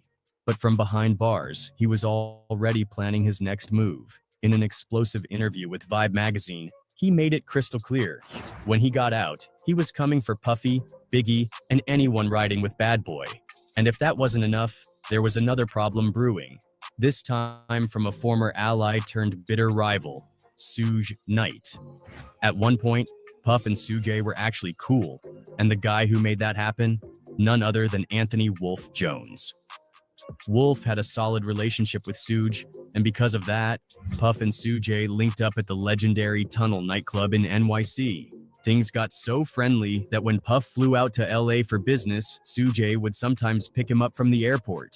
But as Bad Boy and Death Row started dominating the industry, the competition turned personal. Money, power, and even women got in the way, and whatever respect they once had started to crumble.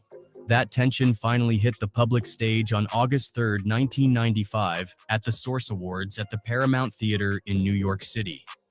Bad Boy was running the night. Biggie was winning awards left and right, and Wolf was in the building too. But the energy in the room? Uncomfortable. The East Coast versus West Coast rivalry was heating up, and then Suge Knight stepped up to the mic and sent the room into chaos. I still want to be an artist. I want to stay a star. Don't want to have to worry about the executive producer trying to be all in the video, all on the record, dancing. His words weren't subtle, and they definitely weren't friendly. It was a direct shot at Puff, and everyone knew it. Just like that, the lines were drawn, and the feud that would shake the entire rap industry had officially begun. Puff later claimed that Suge's infamous Source Awards speech wasn't even about him. It was aimed at Jermaine. These are the top 6 wax jackets at Huckberry right now. The James jacket by Wolf Dandada, he should have just left that shit alone, GG. Said that when he confronted Suge about it, Suge backed down. But that theory was about to be tested in the real world.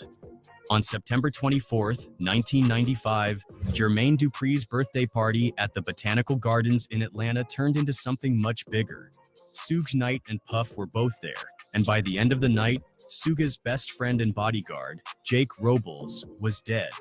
Anyway, they had like their little words, right? And they went outside, and they went in the middle of the street. They were in the middle with Puff. The middle of the street, Puff and Suge. I guess somebody must have said something to him. And next thing I know, Wolf, rest in peace. He let off a shot and let off a couple of shots, and Suge Man got killed right there.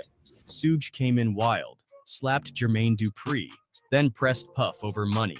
Puff talked back, Suge snapped, and chaos broke out. Wolf jumped in, and fists flew. The club owner told them to handle it in private. They did, then walked out like nothing happened, but the peace was fake. As the night ended, gunshots rang out. Big Jake got hit multiple times. Someone aimed at Suge, but he grabbed Puff as a shield, then ditched him and escaped.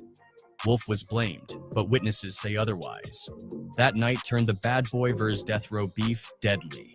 Later on, Wolf would find himself supposedly paying heavily for the rumors that swirled. Years later, Big Meech got locked up for some pretty crazy crimes, but now he's free, and the internet is losing it. Fans are talking, rumors are flying, and 50 Cent is keeping the drama going. For the past week, 50 has been trolling Meech nonstop, blasting him for linking up with Rick Ross, one of 50's biggest rivals, and accusing him of working with a federal informant to put. That's it.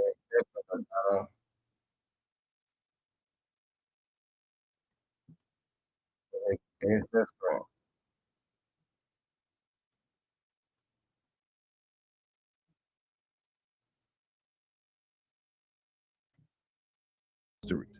In October 2024, news broke that Big Meech got out of federal prison and was going to be serving the rest of his sentence at a halfway house.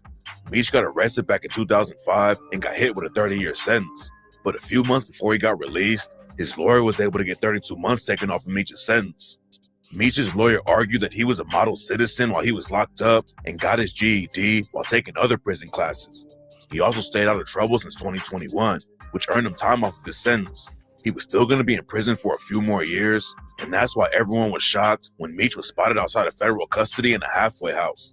A celebrity barber named El Shorty posted a pic of Big Meech rocking a new haircut to Instagram, which was the first time anyone had seen Meech outside of a jail cell in a long time. Meech had a lot of clout in the rap game and even more respect in the streets. And when the news broke he was coming home early, a lot of celebrities hopped on social media to show love.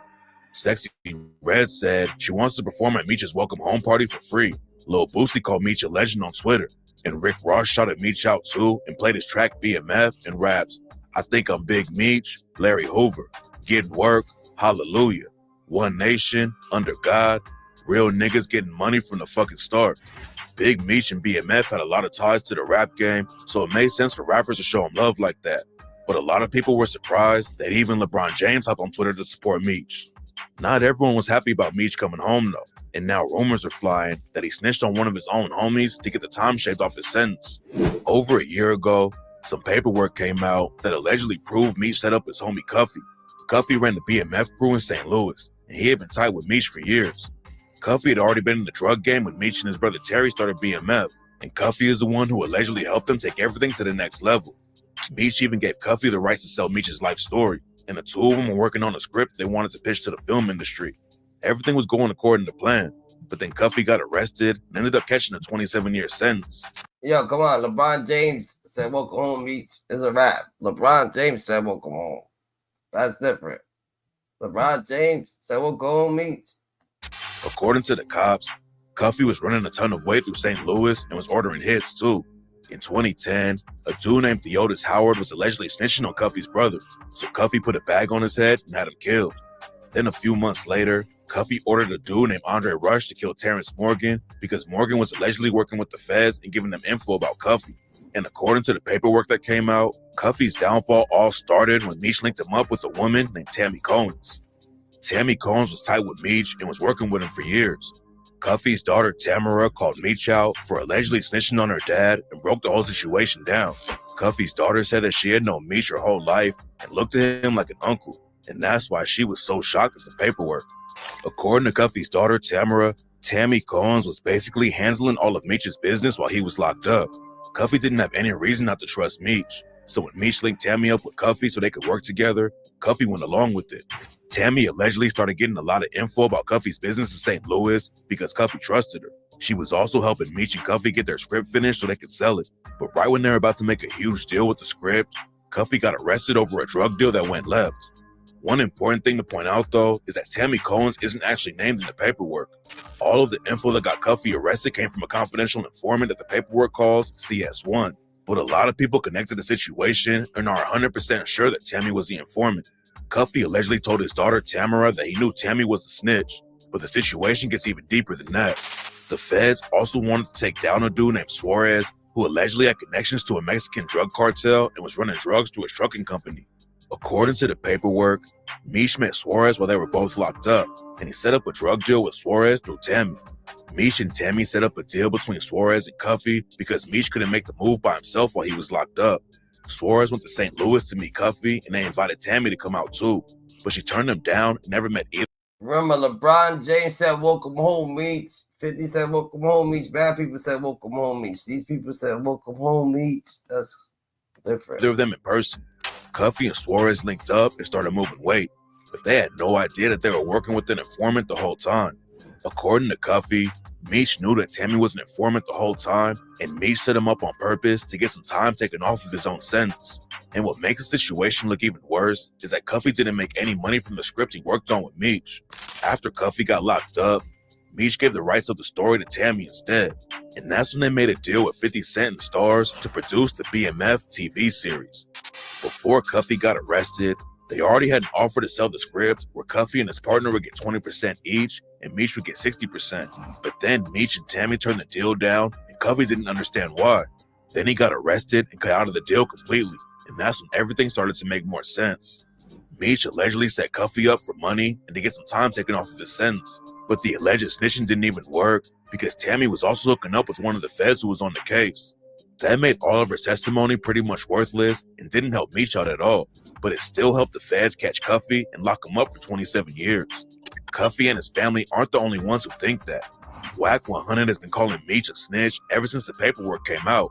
Wack claims he has even more info than everybody else right now, but it's not clear if it's real evidence or not. Everyone was shocked when the snitching rumors came out because Big Meech has been one of the most respected dudes in the game, and the story behind his come up is absolutely crazy. Meech and his brother Terry came up in Detroit and didn't have anything. Their parents were so broke that they didn't even have electricity a lot of the time. So Meech and Terry started selling weed in high school to help out with the bills. They started out with weed, but it didn't take long for Meech and Terry to start pushing cocaine. They linked up with a dealer named E.D. Boyd, who had a crew in Detroit called the 50 Boys. And that's when everything changed. Meech and Terry were making serious money in the streets after they linked up with Boyd, but they also started having issues with other dealers. They were beefing with a dealer named LaDon Simon, and Meech almost got taken out when LaDon sent shooters at him. Meech made it out of the situation alive though, and not before long, Terry and him were the biggest dealers in the city. Usually dudes like E.D. Boyd wouldn't want their own dealers to get bigger than them, but Boyd actually decided to walk away from the drug game before he got locked up or killed. Boyd told DJ Vlad, "The fucking feds, I know them motherfucking alphabet motherfuckers was looking at me. I had other options, okay? And one of my options, and I said, but look, fuck this. You know, I done wore the finest tailor-made suits. I've been across the world. I done ate at the finest restaurants, okay? It's somebody else's turn. Fuck that. You know, I moved on." Boyd still had love for Terry and Meech though, and they would hit him up for advice even though he wasn't dealing anymore.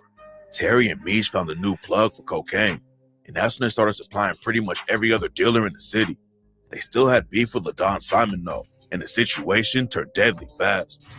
Terry, Meech, and their crew ran into LaDon Simon and his people at a party, and a fight broke out. Somebody started letting off shots and killed LaDon Simon's brother, and LaDon grabbed Big Meech and used him as a shield. But after he saw his brother get hit, LaDon let Meech go and tried to check on his brother, and that's when LaDon got hit up 5 times and almost died. LaDon was taking a lot of losses at the time. His 10-year-old nephew got beaten to death, and he watched his own brother get killed right in front of him. So a few months later, LaDon tried to kill Meech again. Meech was at a diner in LaDon's territory, and LaDon hit him up. But Meech survived the shooting and started going even harder in the streets. The Black Mafia family was growing every day, and not before long, they knew it was time to take over more than just Detroit. Meech moved to Atlanta and became the plug for all the major dealers out there, while Terry was holding it down in Detroit. Back then, they were working with a cocaine plug from Colombia and moving the drugs up from Florida. But their shipments started getting busted, so Meech moved to LA to find a new plug. BMF was already big, but nobody expected what was about to happen next. Meech found a new plug in LA, and within a few years, they were running drugs all over Alabama, Florida, Kentucky, Louisiana, Mississippi, Missouri, North Carolina, and more. BMF basically had the cocaine game on lock in the South, and at one point, there were over 500 people in the crew. But the reason why everyone knows the BMF name is because Meech started the BMF Entertainment record label. BMF was working with massive stars like T.I., Jay-Z, and Jeezy, and Big Meech's face was all over everything. Back then, Big Meech was balling even harder than some of the rappers. Jeezy's told a story in interviews about a time when Big Meech stunned on Jay-Z on a set of one of his video shoots. Jeezy was shooting a video for his song Soul Survivor in Brooklyn. Everyone from New York was at the shoot, including Jay-Z, who was the president of Def Jam Records, the label Jeezy was signed to. Jay-Z had a blue Maybach that was parked on the street, but Big Meech pulled up with his crew in 2 black Maybachs and parked on either side of Jay-Z's whip to block him in. They didn't have beef or anything, but it was Meech's way of showing people he had real street money and wasn't afraid to flex on anyone, even Jay-Z in his prime. Meech got a lot of clout in the rap game, but he's also the reason that feds started looking at BMF even harder. Back in the day when Meech wanted to link up with dealers in the new city, he'd go to a club and drop $100K in the night just to get everyone's attention. That might have worked before he was famous. This is deeper than what y'all think. That it gets deeper than that. It's deep. But Meech never learned how to be low-key, and that's what started causing tension between Terry and him. In October 2003, the DEA officially started investigating BMF. Then just 1 month later, Meech got caught up in a double homicide that put BMF in the headlines even more. Meech was cool with Diddy because Diddy would always hire BMF to give him protection when he was in the South. That caused some issues with Diddy's bodyguard, Wolf, because BMF was getting the work that he used to do. And the situation got even worse when Meech started hooking up with Wolf's ex-girlfriend. Wolf and his homie Riz confronted Meech at a club in Atlanta. Then at the end of the night, Wolf and Riz got into a shootout with the BMF dudes and both of them died. Meech got shot and was booked for double homicide, but the judge let him out on house arrest because there wasn't any evidence that Meech actually pulled the trigger. Terry had moved to the West Coast and was running BMF out there. But then some of Meech's goons crashed his birthday party, and the situation got so heated that everyone upped their straps. Nobody actually got shot that day, but it was clear that BMF was starting to fall apart from the inside. Then the cops started picking up low-level dealers and getting them to flip on the dudes calling the shots. Eventually, they flipped on some dudes who were tight with Meech and Terry, and the feds also had over 900 pages of evidence from when they put a wiretap on Terry's phone. By the time the investigation was finished, over 150 people were arrested, and the feds had so much evidence against Meech and Terry that they both knew they had to take plea deals because there was no way they were going to beat it at trial. Both of them got hit with 30-year sentences, and BMF was dead until 50 Cent got involved. 50 Cent bought the rights to the BMF story and linked up with stars to make a TV show about it. Rap fans already knew a little about BMF, but the show made Meech more famous than ever, and 50 Cent even got Meech's son Lil Meech to play him in the series. Lil Meech wanted to make it in the rap game, but then he got a call from his dad who told him to meet up with 50 Cent. Meech wanted Lil Meech to just check the situation out and see how the story was being handled, but then 50 decided that Lil Meech should play the lead role. Lil Meech had never even tried acting before, but he moved to LA and took 2 years of acting lessons before the show started. The BMF series was a hit from the jump, and the 4th season was already confirmed before the 3rd season even came out. Big Meech spent almost 2 decades in prison, but now his name is even bigger than before, and he could definitely come home and start making millions in legal money. A lot of people have been telling Big Meech to leave the streets alone when he comes home and focus on legal businesses. A rapper from Atlanta named Rollo made a post on social media warning Big Meech that the streets are dead and he should focus on going legit now that he's home. Rollo said most of the street dudes hating on him never even made $1 million selling drugs, so Big Meech had nothing to prove to them. People were also clowning Rollo because in a previous video, he compared his legacy in the streets to Big Meech. Rollo definitely put in work and spent 6 years in jail after getting caught with over $1 million worth of weed. But Big Meech ran a massive drug empire that was worth over $100 million at its peak. So people felt like Rollo was going too far, and Big Meech didn't really need his advice. Some people are throwing around snitching rumors right now, but nobody knows for sure if Meech really took his homies down or not. Back in the day, snitching rumors could kill your career, but the whole game has changed now, and the rumors probably won't hurt Meech at all. He's still locked down at a halfway house, but Meech could end up being totally free by January 2026. Nobody knows what he plans to do when he finally comes home, but everyone knows that Big Meech will be making waves no matter what lane he hops into. Niggas out here getting to the niggas out here getting right. So y'all see, GG's. That's what you make it. You can't love it, can't hate it. It's gonna be simply what you make it. Stay more righteous than ever. You heard? We in the elevator. Who's elevator? God's elevator. On way up. If you mark it, we gonna spark it. If you ping it, we gonna sting it. If you drop the low, we gonna flock this low. You heard? If you tag it, we're bringing static. Let's go. God told you because he knew he could trust you. You God's best kept secret. Stay more aware than ever. You heard?